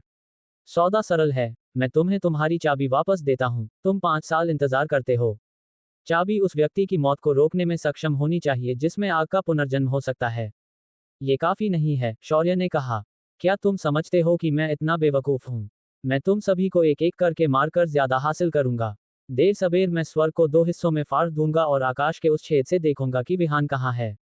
मैं देखता हूं कि तुम एक कड़े वार्ताकार हो। ठीक है, एक अदला बदली कैसी रहेगी? 4 लॉ में से एक ऐसी बनी थी कि लोग इसे आपस में बांट सकें, अनंत प्रेम की लॉ। ये तुम्हें और तुम्हारी पसंद के साथी को अनंत जीवन और जवानी की गारंटी देती है। जब तुम थक जाओ, तो तुम इसे आगे दे सकते हो और शांति से जा सकते हो। यह अभी उसी देवी के पास है जिसने मुझे तुम्हारी चाबी चुराने का आदेश दिया था। हमारे लिए यह बेकार है, हम हमेशा सुंदर और युवा रहेंगे, उसने कहा, और फिर हंसा। उस देवी ने इसे मानवता के प्रति शुद्ध द्वेष के कारण निकाला था। वह उस संरक्षक की वंशज है जिसे तुम्हारे पूर्वज ने धोखा दिया था। शौर्य ने संदेह से उसकी ओर देखा। और तुम्हें इससे क्या मिलेगा? हे, अच्छा सवाल है। मुझे बस तुम्हारे वंश में किसी की आत्मा से अनंत गौरव की लौ को वापस पाना है। तुम कल्पना भी नहीं कर सकते कि मुझे तब क्या सम्मान मिलेगा। मैं वास्तविक शक्ति वाला देवता बन जाऊंगा। वाह युवराज शौर्य, मैंने कभी नहीं सोचा था कि आप इतने शक्तिशाली हैं कि देवता भी मेरे मालिक के मालिक से बराबरी पर बात करते हैं, गौरी ने कहा, जो चल रहे घटनाक्रम से पूरी तरह हैरान थी। मेरा विश्वास करो छोटी ड्रैगन, देवता ने चिढ़ाते हुए जवाब दिया। जिसने भी दूसरे देवताओं के खिलाफ वार करने के लिए देवता की तलवार उठाने की हिम्मत की, वह या तो पागल है या जानता है कि उस उपकरण का इस्तेमाल कैसे करना है। हम उसे नजरअंदाज नहीं कर सकते। शौर्य ने अपने हाथ के बारे में सोचा कि कैसे विहान के स्पर्श के बाद भले ही वह सिर्फ एक सपना हो, या शायद उसकी आत्मा के माध्यम से इसमें दर्द होना बंद हो गया था। मैं छोटी नहीं हूं, इन मांसपेशियों को देखो, उसने गुस्से में पलटवार किया। पवन देवता हंसा। तो युवा युवराज, मुझसे सौदा करके तुम अपनी चाबी वापस पा सकते हो, लेकिन 5 वर्षों में तुम्हारा कुल अपना सिंहासन खो सकता है। शायद 5 साल और 1 दिन में, शायद 7 में। भले ही यह अनिश्चितता तुम्हें तोड़ दे, मैं सुनिश्चित करूंगा कि स्वर्ग तुम्हारे बलिदान के लिए अपना आभार व्यक्त करे। तो तुमने विहान का अपहरण क्यों किया? शौर्य ने उसे जमा देने वाली निगाह से देखते हुए पूछा। मैंने तुम्हें पहले ही बताया था, व्यक्तिगत लाभ के लिए और खेलने के लिए एक और मजबूत पत्ता रखने के लिए भी, उसने कहा, अपनी 4 में से एक हाथ उसकी ओर बढ़ाया। तो क्या होगा होशिगाने के वारिस के बेटे? शौर्य हिचकिचाया। अगर मैं इसे स्वीकार करता हूं, तो मेरे परिवार की आने वाली पीढ़ियां दर्द से मुक्त हो जाएंगी, लेकिन वे अपना सिंहासन भी खो सकते हैं। शायद ये सबसे अच्छा है। होशिगाने ने काफी लंबे समय तक शासन किया है, और किस कीमत पर? मैं नहीं चाहता कि अगली पीढ़ियों में से कोई भी वह सहे जो मैंने सहा है। हो सकता है कि यह फैसला मेरे पूर्वजों के क्रोध को मुझ पर लाएगा, लेकिन मैं एक ऐसा जीवन जीना चाहता हूं जहां लाखों लोगों का भाग्य मेरे फैसलों पर निर्भर न हो। मैं चाहता हूं कि दर्द बंद हो जाए। समझौते को पक्का करने के लिए मुझे क्या करना होगा? उसने पूछा, उसके लहजे में कोई भावना नहीं थी। मेरा हाथ मिलाओ, देवता ने जवाब दिया। शौर्य ने वैसा ही किया जैसा उसने कहा। उसे अचानक, हालांकि तेजी से मिटता हुआ दर्द महसूस हुआ, जैसे किसी ने उसकी त्वचा को काट दिया हो, और फिर घाव कुछ ही सेकंड में भर गया। शौर्य ने अपने दाहिने हाथ की तर्जनी उंगली को देखा। वहां एक बवंडर के आकार का निशान दिखाई दिया था। ये दोनों पक्षों को बांधने वाली मुहर है। अगर हम में से कोई भी शर्तों को तोड़ता है, तो हम दोनों मर जाते हैं। मेरे बारे में जो सोचना है सोचो, लेकिन मैं पूरी तरह से घटिया नहीं हूं। और अब देवता एक विशाल सफेद पक्षी में बदल गया, जो एक हंस जैसा दिखता था। मेरी पीठ पर चढ़ जाओ, युवा युवराज। केवल मैं ही तुम्हारी चाबी तक का रास्ता जानता हूं। रुको, यह क्या? मालिक, गौरी पूरी तरह से हैरान होकर चिल्लाई। मुझे क्या करना चाहिए? लानत है, एक बार फिर मैं पूरी तरह बेकार थी। उसने निराशा में एक पत्थर को ठोकर मारते हुए कहा। जैसे ही पवन देवता ने उड़ान भरी, शौर्य ने गौरी को नीचे बुलाया। बिल्कुल विपरीत। महल वापस जाओ, उन्हें बताओ कि कुछ दिनों में मैं जिंदा और चाबी के साथ लौटूंगा। इस तरह तुम लोगों को उम्मीद दोगी और उनके संदेह दूर करोगी। ये भी उतना ही महत्वपूर्ण काम होगा। बात वह नहीं है, मुझे आपको मेरे रोजमर्रा के मालिक को बचाने में मदद करनी थी, और अब मैं सिर्फ एक संदेश पहुंचाने वाली लड़की हूं। शौर्य ने अब उसकी बड़बड़ाहट नहीं सुनी। गौरी ने आह भरी। बहुत बुरा कि अर्ध ड्रैगन उड़ नहीं सकते। ये पंख केवल जादुई सुरक्षा और सजावट के लिए हैं। अरे, मेरे पास ये न भी होते तो भी चल जाता। ठीक है, मैं युवराज को निराश नहीं कर सकती। मुझे साबित करना होगा कि मैं इस काम और मुझे दिए गए हर काम की परवाह करती हूँ। लानत है। पहले तो उदास गौरी ने खिंचाव शुरू किया, फिर शुरुआती स्थिति में आ गई। वह एक तीर की तरह तेजी से भागी। वह जितनी तेज भाग सकती थी, उतनी तेज महल की ओर भागी। कितना ठंडा, विहान ने सोचा, जैसे ही कुछ और आंसू उसके गालों से नीचे लुढ़क गए। वह कमजोर महसूस कर रहा था। विहान को खांसी आई। मुझे लगता है कि मुझे बुखार है। मैं बस सोता रहता हूं क्योंकि मैं और कुछ नहीं कर सकता। और मुझे लगता है कि यह बीमारी और खराब होती जा रही है। ये लगभग ऐसा है जैसे मैं धीरे धीरे खुद को मौत के हवाले कर रहा हूं। अचानक, उसने एक तेज टूटने की आवाज सुनी। उसने महसूस किया कि रस्सियां अपनी पकड़ ढीली कर रही हैं। धीरे धीरे और अपनी खराब हालत से थका हुआ, विहान अपनी पीठ के बल लुढ़क गया। शौर्य, उसने फुसफुसाया, सूरज की रोशनी से अंधा होकर।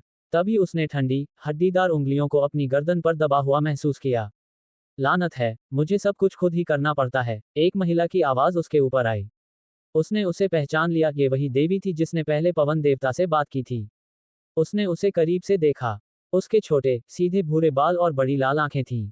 बाज की तरह पंखों की जगह उसके हाथ थे जो इंसानी हाथों में खत्म होते थे। अगर वे पंजे होते, तो विहान अब तक मर चुका होता। देवी बहुत पतली थी, यहां तक कि कमजोर भी। शारीरिक रूप से थका हुआ विहान अब बुखार से और भी ज्यादा थका हुआ महसूस कर रहा था, लेकिन उसने फिर भी विरोध करने की कोशिश की। उसके हाथ मुश्किल से उसके हाथों तक पहुंचे। विहान ने उसकी कलाइयां पकड़ी, लेकिन जल्दी ही सारी ताकत खो दी। मेरे पास अन्य देवताओं जैसी शक्ति नहीं है, ये सब होशिगाने के कारण है। और तुमने चाबी के रूप में जन्म लेने की हिम्मत की। मुझे माफ कर दो, विहान ने कराहते हुए कहा। क्या मैं ऐसे मरूंगा? मेरा जीवन बुरा नहीं था। मैं शिकायत नहीं कर सकता था, हालांकि पिछले कुछ दिन काफी अजीब थे। मुझे माफ कर दो, शौर्य। तुम्हें कोई और चाबी ढूंढनी पड़ेगी। मौत के कगार पर विहान ने देवी को आश्चर्य से चिल्लाते हुए सुना। विहान, शौर्य ने पुकारा, उसकी आवाज देखभाल से भरी थी। तुमने मुझे धोखा कैसे दिया, ज़ेयून? उसने हाँफते हुए कहा। क्षमा नहीं, मैंने उससे एक बेहतर सौदा किया, ज़ेयून ने घोंसले पर उतरते हुए कहा। बिना किसी हिचकिचाहट के शौर्य पवन देवता की पीठ से कूद गया और अपनी कटार को अनजाने में देवी के पेट में घोंप दिया। फिर मूठ को कसकर पकड़े हुए उसने तलवार को उसके शरीर से निकालते हुए उसे अपने पैर से चट्टान से नीचे धकेल दिया। देवी सदमे में खून बहता हुआ और चिल्लाती हुई बादलों में गिर गई। तुमने हद कर दी, पवन देवता ने गुस्से से कहा। मैं उसे बचाने के लिए नीचे उड़ूंगा। मेरा यहाँ इंतजार करो। जब मैं उसे वापस लाऊंगा तो मैं सुनिश्चित करूंगा कि तुम सुरक्षित वापस लौटो। देवता पृथ्वी की ओर गोता लगाते हुए गायब हो गया। विहान, युवराज अपनी चाबी की ओर भागा। शौर्य ने उसे धीरे से उठाया, उसके सिर और पीठ को सहारा दिया। उसने विहान की गर्दन पर लाल उंगली के निशान देखे। क्रोध और निराशा उस पर हावी हो गई। अगर वह देर से आता, या कम मददगार या ज्यादा धूर्त देवता से मिलता, तो विहान एक सामान्य जीवन के किसी भी मौके के साथ मर चुका होता। शौर्य, तो तुम यहाँ हो आखिर? बमुश्किल होश में आए विहान ने सोचा, युवराज के गाल को छूते हुए, ठीक वैसे ही जैसे शौर्य ने सपने में उसका चेहरा छुआ था। विहान धीरे से मुस्कुराया, फिर शर्मा गया। उसके होंठ इतने करीब हैं। मुझे आश्चर्य है कि वे कैसे महसूस होते हैं। चिकने और मुलायम। शायद मैं किसी तरह उसे धन्यवाद देना चाहता हूँ, मेरे जीवन के इन कुछ अजीब और रोमांचक दिनों के लिए। इतनी अराजकता के बावजूद मुझे मजा आया। मैं उसे कैसे बताऊं? खैर, जो भी हो, मैं शायद वैसे भी मरने वाला हूं। शौर्य, पास आओ, विहान ने फुसफुसाया। युवराज ने कुछ नहीं कहा। उसने उसे और कोमलता से गले लगाया, जैसे उसे उसकी बीमारी से बचा रहा हो। विहान ये स्वीकार नहीं करना चाहता था कि उसे पहली नजर में ही युवराज से प्यार हो गया था। कि शौर्य की आंखें इतनी खाली, इतनी काली और गहरी उसे यह जानने के लिए उत्सुक करती थीं कि उनके पीछे क्या छिपा है। विहान जानता था कि वह इसे दूसरे तरीके से व्यक्त कर सकता है। उसने शौर्य को चूमा, एक पल के लिए और धीरे से, हवा की फुसफुसाहट की तरह। उसने महसूस किया कि वह फिर से होश खो रहा है, लेकिन उसे परवाह नहीं थी। अब उसे कुछ भी वापस नहीं खींच रहा था, कुछ भी उसे रोक नहीं रहा था, क्योंकि उनके चारों ओर केवल बादल थे। सूरज क्षितिज के ऊपर उगा, और इसके साथ ही एक नया दिन शुरू हुआ। विहान अपने कमरे में उठा। उसने धीरे से अपनी बड़ी शहद के रंग की आंखें खोलीं। पहले उसने अपने बिस्तर की चंदोबे को घूरा, फिर अपने हाथ अपने सामने बढ़ाए और उनका अध्ययन किया। मैं जिंदा हूँ। विहान उठ बैठा। तो इसका मतलब है, मैं कितना बेवकूफ हूँ। मैंने अभी क्या किया? उसने सोचा, उसका चेहरा शर्म से जल रहा था। अब हम एक दूसरे के लिए क्या हैं? मैं उसका नौकर हूँ, है ना? नहीं, शौर्य ने कहा कि मैं एक नौकर और के बीच कुछ हूँ। अरे, भाड़ में जाए ये सब। वैसे भी, वह दरबार के पदानुक्रम में मुझसे कहीं ऊपर है। मुझे जितनी जल्दी हो सके उससे मिलना होगा और इसे स्पष्ट करना होगा। विहान जल्दी से बिस्तर से कूद गया। वह खड़ा होने और कहीं जाने ही वाला था कि अचानक ठंड लग गई। वह वापस चादरों के नीचे छिप गया और कांपने लगा। मालिक, क्या आप पहले ही उठ गए? मैंने कुछ शोर सुना। क्या मैं अंदर आ सकती हूँ? गौरी ने पूछा। हाँ हाँ, विहान ने कांपती हुई आवाज में जवाब दिया। ओह वाह, आप पूरी तरह से थक गए हैं, उसने वास्तविक चिंता के साथ कहा। गौरी, क्या तुम मेरे लिए कुछ कर सकती हो? बेशक, उसने चौड़ी मुस्कान के साथ जवाब दिया। कृपया मुझे शौर्य के दफ्तर तक पहुंचने में मदद करो। मुझे उनसे बात करनी है। मुझे नहीं पता, मैंने मालती से वादा किया था कि मैं तुम्हें जाने नहीं दूंगी, चाहे कुछ भी हो। कृपया, ये वास्तव में महत्वपूर्ण है। ये हाल ही में हुई घटना के बारे में है। मुझे नहीं पता, गौरी ने गंभीर और विचारशील दिखते हुए कहा। अगर तुम अभी मेरी मदद करती हो, तो जब मैं ठीक हो जाऊंगा, तो मैं तुम्हें काम के बाद एक अच्छी बियर के लिए बाहर ले जाऊंगा। अर्थ ड्रैगन को 2 बार सोचने की जरूरत नहीं पड़ी। ठीक है, आप वास्तव में जानते हैं कि मुझे कैसे मनाना है, उसने हंसते हुए कहा। लेकिन इसे एक तरफ रख दें, अगर यह वास्तव में उतना ही महत्वपूर्ण है जितना आप कहते हैं, तो मुझे खुशी है कि मैं मदद कर सकती हूँ। विहान ने सिर हिलाया। फिर, अभी भी कांपते हुए, वह खड़ा हो गया। उसने अपनी चप्पलें पहनी, और गौरी ने उसे अपनी बांह के नीचे ले लिया। अन्यथा वह तीव्र कंपकंपी के कारण चल नहीं पाता। क्या आप सच में इस तरह उनके पास जाना चाहते हैं? कोई फैंसी कपड़े या मेकअप नहीं। मेरा मतलब है, आपकी रेशमी नाइटी अच्छी है, लेकिन आप दिखते हैं। नहीं रुको, मेरा मतलब वह नहीं था। कोई बात नहीं। जब तक विहान और गौरी युवराज के दफ्तर पहुंचे, तब तक मालती वहां पहुंच चुकी थी। कमरा खाली था। मालती ने गुस्से में मुट्ठी भींच ली। मैं कसम खाती हूं कि मैं उस बेवकूफ छिपकली को सिक्कों की थैली में बदल दूंगी। उसने दांत पीसते हुए कहा। विहान शौर्य के दफ्तर में घुसा। वह दरवाजे से लेकर शासक की मेज के पार कुर्सी तक अपने आप चलने में कामयाब रहा, जैसे युवराज के पास होने से उसे ताकत मिल रही हो। विहान, तुम यहाँ क्या कर रहे हो? शौर्य ने आश्चर्य से पूछा। मेरा मतलब है, मुझे खुशी है कि तुम आए, लेकिन तुम्हें बिस्तर पर आराम करना चाहिए। तुम्हें भयंकर सर्दी लगी है। ओह, शायद तुमने अपने माफी पत्र लिखना समाप्त कर लिए हैं। मैं तुम्हें बाद में दूंगा। शौर्य, मैं आया क्योंकि मैं तुमसे पूछना चाहता हूं कि हम एक दूसरे के लिए क्या हैं, उसने एक तरफ देखते हुए कहा। और तुरंत तेज लाल हो गया। तुम मेरी चाबी हो, मेरे श्राप को ठीक करने की चाबी। वह नहीं, मेरा मतलब है, उस चीज के बाद। क्षमा करना, मैं वास्तव में समझ नहीं पा रहा हूं। युवराज ने थोड़ा हैरान होकर जवाब दिया। पिछली बार के बाद, जब तुमने मुझे देवताओं द्वारा अपहरण किए जाने से बचाया और फिर, विहान ने आह भरी। उसे महसूस हुआ कि अगर उसने इसे जोर से नहीं कहा, तो कुछ नहीं बदलेगा। मैंने तुम्हें पहाड़ की चोटी पर बादलों के बीच चूमा था, लानत है। क्या हमने सच में ऐसा किया था? युवराज ने और भी भ्रमित होकर पूछा। क्या तुम्हें यकीन है कि यह सिर्फ एक सपना नहीं था? ये सपना कैसे हो सकता है अगर मुझे तुम्हारे होठों का स्पर्श याद है? उसने बढ़ती हुई चिड़चिड़ाहट में चिल्लाया। उसके होंठ थोड़े से कांप रहे थे। मुझे माफ कर दो, विहान। मुझे हमारे बीच ऐसा कुछ भी होने की कोई याद नहीं है। मुझे माफ कर दो, मैं तुम्हारा गुस्सा समझता हूँ, लेकिन हो सकता है कि यह सिर्फ एक बहुत ही वास्तविक सपना था। कुछ लोगों को ऐसे सपने आते हैं। कोई बात नहीं, भूल जाओ मैंने कुछ कहा। उसने चिल्लाया, फिर खड़ा हो गया और चला गया। विहान, रुको, शौर्य ने फुसफुसाया, फिर आह भरी। युवराज को समझ नहीं आया कि विहान ने तमाशा क्यों करने का फैसला किया।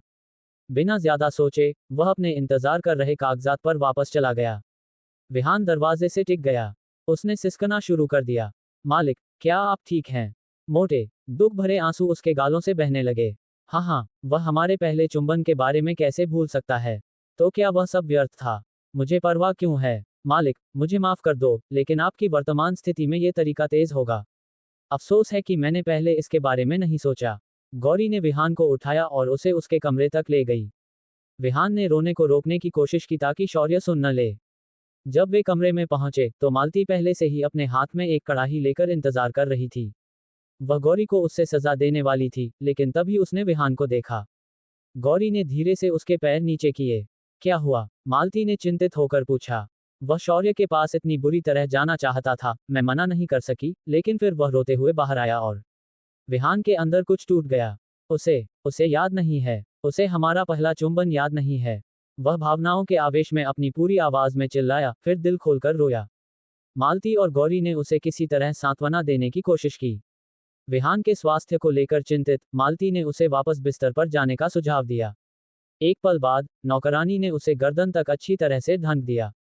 गौरी, विहान ने कमजोर आवाज में कहा, तुम्हें याद है क्या हुआ था, है ना? कि मुझे ले जाया गया था और फिर शौर्य ने मुझे बचाया और हम साथ में महल वापस आए थे। विहान थोड़ी आश्वस्तता, कुछ सांत्वना की तलाश में था, लेकिन गौरी ने उसे केवल एक हैरान कर देने वाली नजर दी।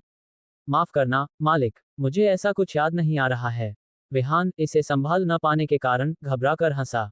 मैं समझा, उसने अपनी आंखें फिर से अपने ऊपर लगे चंदोबे की ओर मोड़ते हुए कहा। हैरान होकर, गौरी ने मालती की निगाह पकड़ी, जिसने चुपचाप उसे जाने के लिए कहा। अर्ध ड्रैगन चुपचाप कमरे से बाहर निकल गई। विहान, मालती ने कहा, मैं तुम्हें तुम्हारे नाम से बुला रही हूं क्योंकि मैं चाहती हूं कि तुम मुझे बताओ कि वास्तव में क्या हुआ था। उसने उसका पतला हाथ अपने हाथ में ले लिया। क्या मैं तुम्हें तुम्हारा नाम लेकर बुला सकती हूं जब हम अकेले हों? अगर मैं तुम्हारी मेकअप आर्टिस्ट बनने जा रही हूं, तो मैं तुम्हारी दोस्त भी बनना चाहूंगी, उसने मुस्कुराते हुए कहा। विहान के होंठ कांप उठे। वह लगभग फिर से रोने वाला था। उसने इसे रोकने के लिए एक गहरी सांस ली, फिर मालती को सब कुछ बताया। देवताओं के साथ पूरे रोमांच के बारे में, वह कैसे मरते मरते बचा, और शौर्य के साथ चुंबन, और यह कितना निराशाजनक था कि उसे छोड़कर किसी को कुछ याद नहीं था। समय समय पर, मालती उसे छोटे चम्मच से सूप पिलाती रही जबकि ध्यान से सुनती रही। जब विहान ने खत्म किया, तो मालती ने उसे जज नहीं किया। उसने बस सुना। यह उसके लिए काफी था। धन्यवाद, मुझे बेहतर महसूस हो रहा है, उसने थकी हुई आवाज में कहा। सो जाओ, तुमने पिछले कुछ दिनों में बहुत कुछ सहा है, उसने गर्मजोशी से जवाब दिया। विहान की पलकें धीरे धीरे बंद हो गईं, और नौकरानी चुपचाप उसके कमरे से बाहर निकल गई। उसने गौरी के साथ एक नज़र का आदान प्रदान किया। तुम्हें सच में याद नहीं है कि क्या हुआ था? विहान ने जो कुछ बताया वह एक ऐसे रोमांच जैसा लगता है जिसे कोई भूल नहीं सकता, उसने पूछा। बिल्कुल नहीं, ऐसा लगता है जैसे मैंने पिछले कुछ दिन मालिक की देखभाल करते हुए बिताए जब वह बीमार थे, सो रहे थे, दोस्तों के साथ घूम रहे थे। तुम जानती हो, सामान्य काम। मैं समझा। माफ करना, मेरा मतलब उसे बुरा महसूस कराना नहीं था। लेकिन मैं झूठ बोलकर यह भी नहीं कहना चाहती थी कि मुझे ऐसी यादें हैं, गौरी ने उदासी के साथ फर्श को घूरते हुए कहा। मुझे पता है, तुम शायद एक गूंगी बड़ी छिपकली हो, लेकिन तुम्हारा दिल अच्छा है। मुझे तुम में ये पसंद है, मालती ने दूर जाने से पहले जवाब दिया। किसी ने मुझे ये पहली बार कहा। गौरी ने सोचा, उसका चेहरा लाल हो गया। 2 दिन बाद, विहान को बेहतर महसूस हो रहा था, हालांकि वह अभी भी बिस्तर पर लेटा हुआ था। वह अक्सर रोता था, लेकिन मालती या गौरी को चिंतित न करने के लिए, वह रात में चुपचाप ऐसा करता था। मुझे समझ नहीं आ रहा। मुझे इतनी परवाह नहीं करनी चाहिए। आखिरकार, हम एक दूसरे को बमुश्किल जानते हैं। फिर भी मुझे इतना गुस्सा और निराशा महसूस हो रही है। क्यों? मैं क्यों चाहता हूं कि उसे याद रहे? हो सकता है कि यह सबसे अच्छा हो। हम वापस वैसे ही हो जाएंगे जैसे थे, और फिर धीरे धीरे फिर से। मैं किसे बेवकूफ बना रहा हूं? मैं उसके साथ शायद निराशाजनक हूं। विहान ने आह भरी। तभी उसने गौरी की आवाज सुनी। मालिक विहान, कोई आपसे मिलना चाहता है। ये शौर्य की बहन है। कृपया अंदर आइए, उसने थोड़ी निराश आवाज में जवाब दिया। जब अर्थ ड्रैगन ने कोई आपसे मिलना चाहता है से शुरुआत की, तो उसने गुप्त रूप से उम्मीद की थी कि यह शौर्य होगा। बेशक वह नहीं है, उसके पास शायद ज्यादा महत्वपूर्ण काम है। अयामे, अपनी आंखों के नीचे काले घेरे के साथ, एक सादी भूरी पोशाक पहने हुए शाही परिवार के सदस्य के लिए थोड़ी ज्यादा सादी, उसके बिस्तर के पास एक कुर्सी पर बैठ गई। विहान, तुम्हें मेरी मदद करनी होगी, उसने कहा। इस हालत में, मैं ज्यादा कुछ नहीं कर सकता। ईमानदारी से कहूं तो, मैं वैसे भी कुछ नहीं कर पाता, उसने उदासी से जवाब दिया। मैं जानती हूं कि तुम अभी कैसा महसूस कर रहे हो, उसने सहानुभूति भरी आवाज में कहा। लेकिन यह मेरे भाई की उंगली पर बने निशान के बारे में है, एक ऐसा निशान जो मुझे परेशान कर रहा है। मैंने शौर्य के महल में तुम्हारे साथ लौटने के तुरंत बाद इसे देखा। विहान ने उसे चौंक कर देखा। तुम्हें तुम्हें याद है? तो ये सिर्फ एक सपना नहीं था। हाँ, लेकिन जाहिरा तौर पर केवल मुझे। मैं शौर्य से यह मनवाने में कामयाब रही कि हाल ही में तुम्हारी एक बहस हुई थी, और तुमने उसे बादलों, एक पहाड़ और तुम्हारे पहले चुंबन के बारे में बताया था। उफ, मैं तो शर्म से मर ही जाऊंगा, विहान ने सोचा, जोर से शर्माते हुए। तो ऐसा लगता है कि हम ही केवल हैं जिन्हें पता है कि वास्तव में क्या हुआ था। विहान ने अपना सिर अयामे की ओर मोड़ा। कृपया, मुझे सब कुछ बताओ। मुझे हर एक विस्तार जानना है। विहान ने आह भरी, एक हल्की मुस्कान उसके होठों को छू गई। मुझे यकीन था कि यह वास्तव में हुआ था। हर बार जब मैं इसके बारे में सोचता हूँ, मेरा सीना कस जाता है और मेरा दिल धड़कता है। ये वास्तविक होना ही था।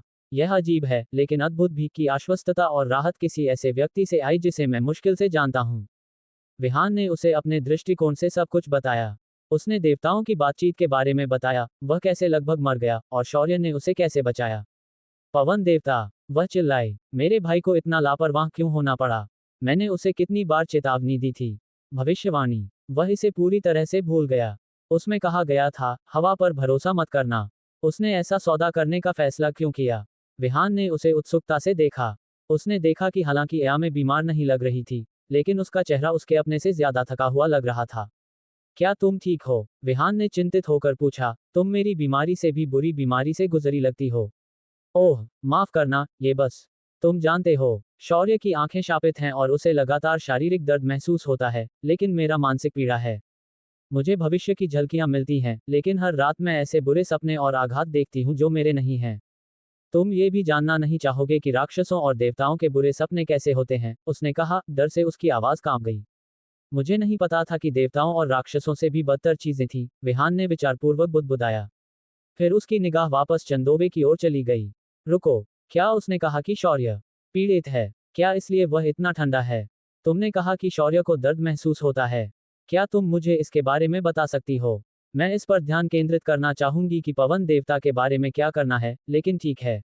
तुम्हें पता होना चाहिए, हमारे परिवार के शासकों के हमेशा कई बच्चे होते थे। उन्हें यकीन था कि कई बच्चे होने से श्राप कमजोर होता है, जो केवल आंशिक रूप से सच है।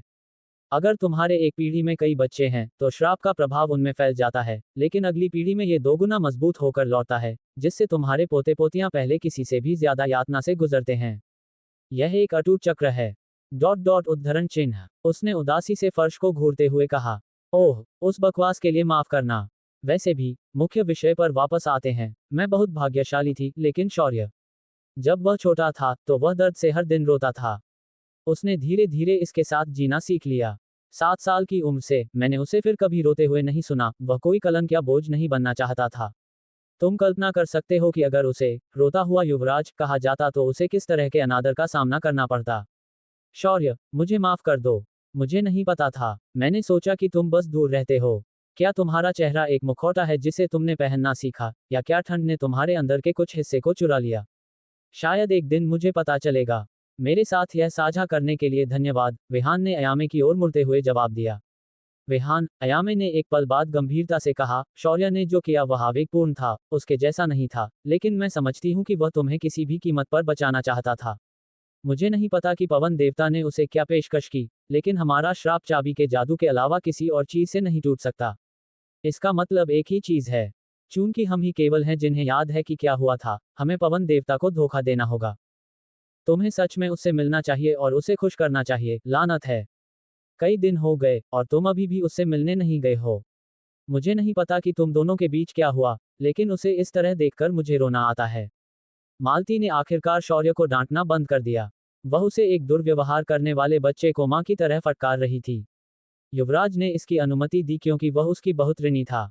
जब मालती ने पहली बार महल में काम करना शुरू किया था, तब शौर्य अभी भी एक लड़का था।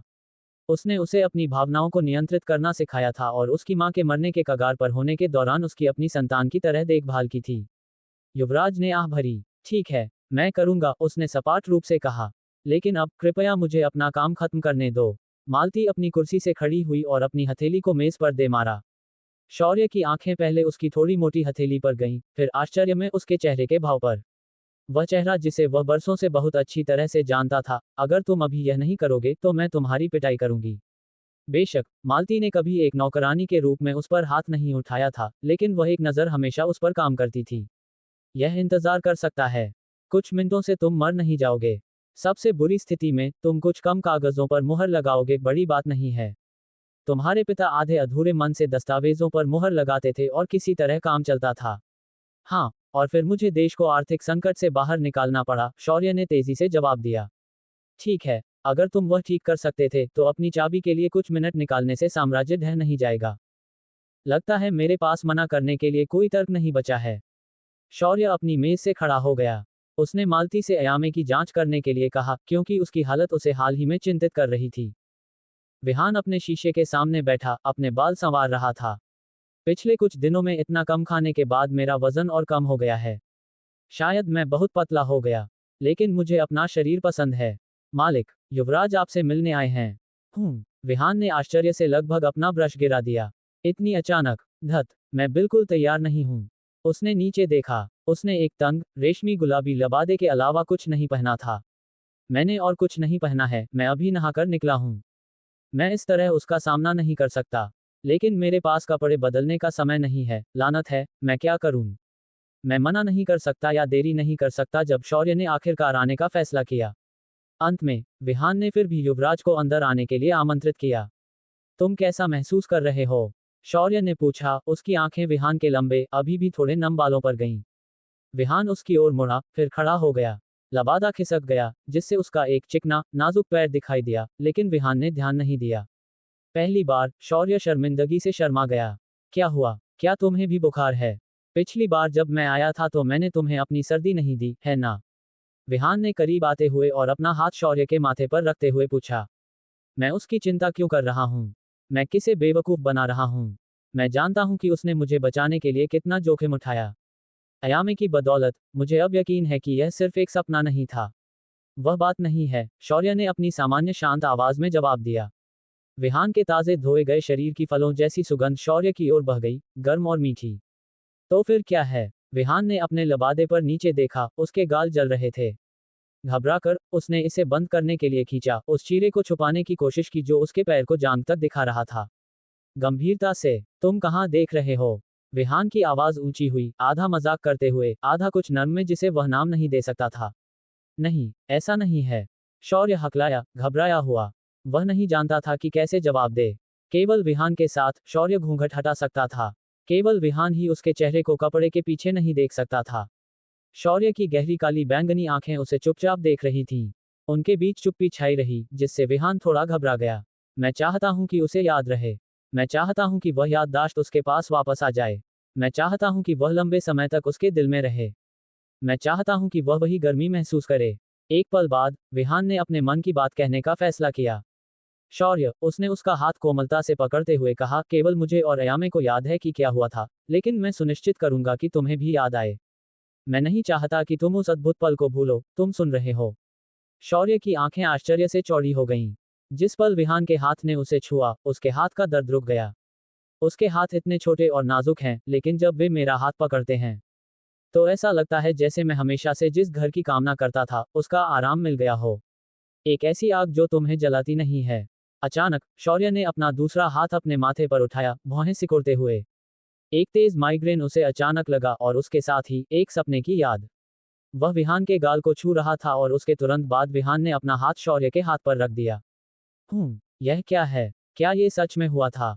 ये पल, यह इतना दूर महसूस होता है, जैसे ये बहुत पहले हुआ हो। लेकिन विहान को यहाँ आए केवल 2 सप्ताह हुए हैं। क्या हुआ? विहान ने वास्तविक चिंता से पूछा। एक बार फिर, उनकी आंखें मिलीं। वे बेजान आंखें। मैं देखना चाहता हूं कि उनके पीछे वास्तव में क्या है।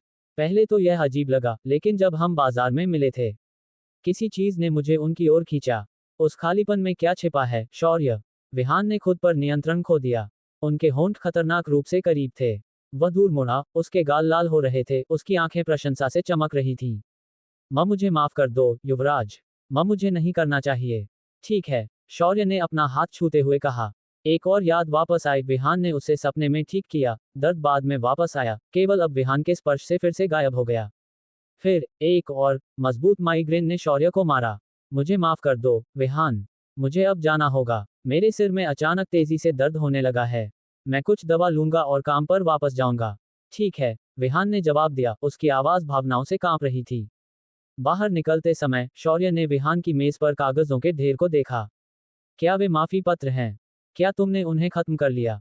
हाँ, मैं उन्हें पहले तुम्हारे पास नहीं ला सका। मुझे आज सुबह ही बेहतर महसूस होना शुरू हुआ। मैं अपने स्नान के बाद आने की योजना बना रहा था, लेकिन तुम तेज थे, हाँ। विहान ने एक घबराई हुई हंसी के साथ जोड़ा। कोई बात नहीं, मैं आज ही उन्हें देखूंगा। अगर जरूरत हुई, तो मैं उन्हें सही करूंगा और फिर से लिखूंगा। शौर्य ने कागजों पर जल्दी से नजर डालते हुए कहा। मदद के लिए धन्यवाद, युवराज। और एक बोझ बनने के लिए माफ करना। जरूरी यह है कि तुम इसकी भरपाई करने की कोशिश कर रहे हो।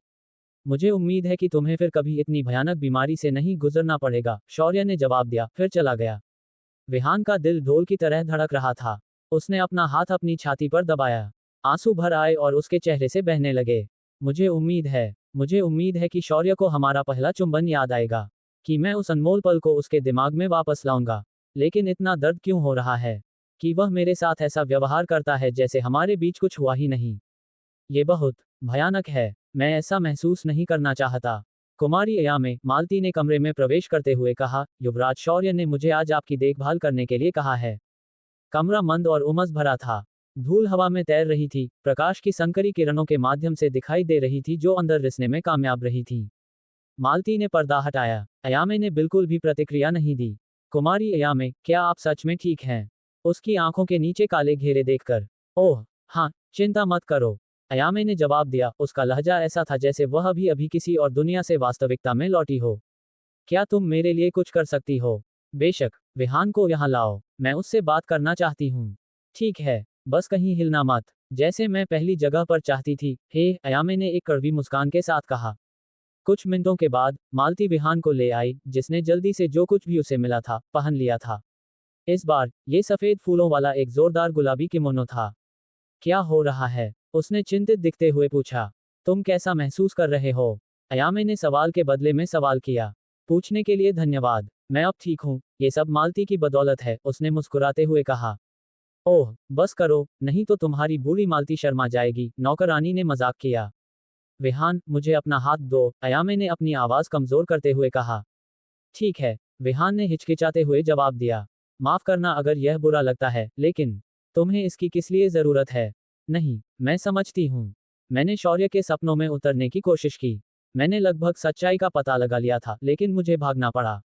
कुछ मुझे देख रहा था, मैं इसे हिला नहीं सकी। मुझे ऐसा लगा जैसे मेरा पीछा किया जा रहा है, और जैसे कि वह काफी नहीं था, मुझे लगा कि कुछ सच में भयानक ठीक मेरे पीछे था। ओफ, मुझे माफ कर दो, अयामे।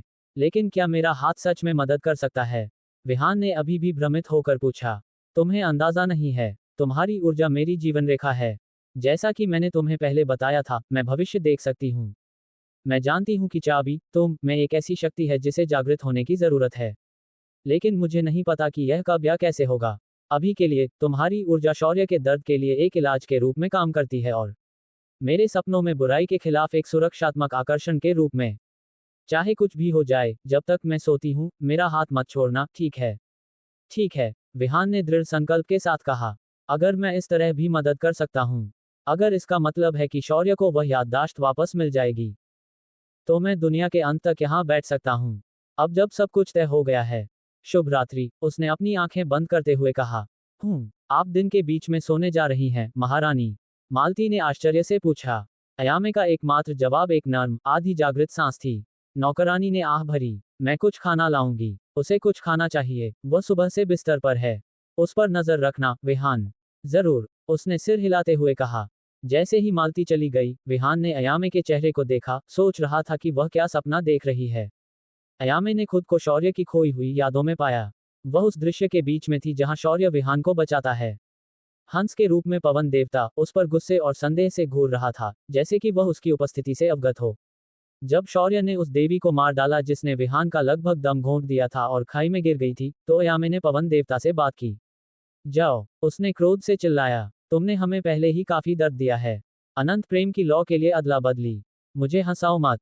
हम दोनों जानते हैं कि ऐसी कोई लौ मौजूद नहीं है, और श्राप को किसी की आत्मा से उनकी जान की कीमत पर नहीं निकाला जा सकता है। तुम भयानक झूठे। मुझे विश्वास नहीं हो रहा कि शौर्य ने तुम पर भरोसा किया। जैसे ही वह बोली, उसने अपना हाथ आगे बढ़ाया। ये सुनहरी रोशनी से चमका और पवन देवता को दूर भगा दिया, उसे अंधा कर दिया। एक क्रूर मोड़ में, पवन देवता अयामे की रोशनी के कारण अपनी उड़ान को नियंत्रित नहीं कर सका। हवाओं ने उसे टुकड़े टुकड़े कर दिया। एक ऐसे दिन जो कभी अस्तित्व में नहीं था, दो देवता मर गए। अयामे शौर्य और विहान की ओर मुड़ी। जब विहान ने उसे चूमा, तो अयामे ने शौर्य के हाथ को देखा। उसने राहत की सांस ली, निशान गायब हो गया था। लेकिन कुछ अजीब था। चुंबन के तुरंत बाद, विहान हवा में घुलने जैसा गायब हो गया। क्षितिज और आकाश धीरे धीरे नरक जैसा लाल हो गया। तो, हम फिर से मिलते हैं, शौर्य ने अपनी आवाज में नहीं, शैतानी मुस्कान के साथ कहा। उसकी आंखें घोर काली हो गईं और उनसे खून बहने लगा। अयामे का पूरा शरीर डर से कांप उठा। तुम का कौन हो? उसने डर कर पूछा। जो कुछ भी शौर्य पर हावी हो गया था, वह हंसने लगा। उसका भय लाल बादलों में पिघल गया। फिर वह पहाड़ जिस पर अयामे खड़ी थी, चटक गया, लाखों टुकड़ों में टूट गया। अयामे ने नीचे देखा। कोई बादल नहीं थे, केवल लाखों दांत थे। आकाश से भी बड़ा एक खुला मुंह। राक्षस उसे अपनी विशाल, उभरी हुई आंखों से घूर रहा था, जो उसके चिपचिपे, अजीब से अंगों वाले शरीर पर अराजक रूप से बिखरी हुई थी। अयामे को ऐसा महसूस हुआ जैसे उसने उसके पीछे अपने जबड़े बंद कर लिए और उसे निगल लिया, फिर उसे उपहास और श्रेष्ठता के साथ देखा। अयामे का सपना एक तेज चबाने की आवाज के साथ समाप्त हुआ। राक्षस का जबड़ा बंद हो रहा था, और फिर केवल खालीपन था। एक काला शून्य जिसमें कुछ भी नहीं था और कोई नहीं, खुद भी नहीं। अयामे ने धीरे धीरे चाबी की एक हल्की सुनहरी, धड़कती हुई रोशनी को धीरे से पास आते महसूस किया। अयामे डर से चिल्लाते हुए ऊपर उठी। वह जोर से हाँफने लगी, उसकी आंखें पीड़ा और आतंक को दर्शा रही थीं, दूरी में घूर रही थीं। वह इतनी हिंसक रूप से हिली कि उसने विहान को डरा दिया, जो अचानक चीख से चौंककर उसके बगल की कुर्सी से लगभग गिर गया। क्या हुआ? उसने चिंतित और भयभीत होकर पूछा। क्या तुम ठीक हो, अयामे? क्या तुम मुझे सुन सकती हो, अयामे? वास्तविकता में लौटते हुए, शौर्य की बहन ने धीरे धीरे अपनी निगाह विहान की ओर मोड़ी। डर उसके चेहरे से गया नहीं था, जिसने विहान को और भी ज्यादा डरा दिया। मैं, मुझे माफ करना, वह प्राणी। मैंने कोशिश की, केवल, लेकिन अब, शांत हो जाओ। याद रखो तुमने क्या सीखा। सांस अंदर लो, सांस बाहर छोड़ो, सांस अंदर लो, सांस बाहर छोड़ो। लानत है, मैं पूरी तरह से पागल लग रही थी। खुद को संभालो, विहान को पता होना चाहिए। विहान ने उसका हाथ और कसकर पकड़ा। क्या हुआ? तुमने शौर्य की यादें वापस नहीं पाईं? उसने कांपती हुई आवाज में पूछा। अयामे ने उसका हाथ छोड़ दिया और फिर उसे बिस्तर पर रख दिया। उसने अपना सिर दूसरी ओर घुमाया, एक उदास, निराशाजनक निगाह से कंबल को देखा। मैंने पवन देवता की मुहर तोड़ दी। शौर्य ने उस देवी को मार डाला जिसने तुम्हें मारने की कोशिश की थी, और मैंने उस शरारती कमीने को मार डाला। लेकिन अचानक कुछ ऐसा दिखाई दिया जिसका मैं वर्णन नहीं कर सकती। कुछ मेरे सपनों और दृश्यों में मेरा पीछा करता है, और मुझे लगता है कि यह किसी तरह श्राप से जुड़ा हुआ है। मैंने कामना की थी कि मुझे पता न चले, और अब जब मुझे पता है कि मेरा क्या शिकार करता है, तो मैं निश्चित रूप से डर के बिना सो नहीं पाऊंगी। उसने कांपते हुए कहा। विहान, उसने दुख से कहा, जैसे माफी मांग रही हो। मैं असफल रही। वह दिन उन दोनों देवताओं के साथ हमेशा के लिए अस्तित्व से हटा दिया गया था, जिसका मतलब है, अभी के लिए, तुम सुरक्षित हो, लेकिन वह याद शौर्य को वापस नहीं मिलेगी। विहान ने भावनाओं से कांपती हुई आवाज में खत्म किया। उसने इसे हमेशा के लिए खो दिया है।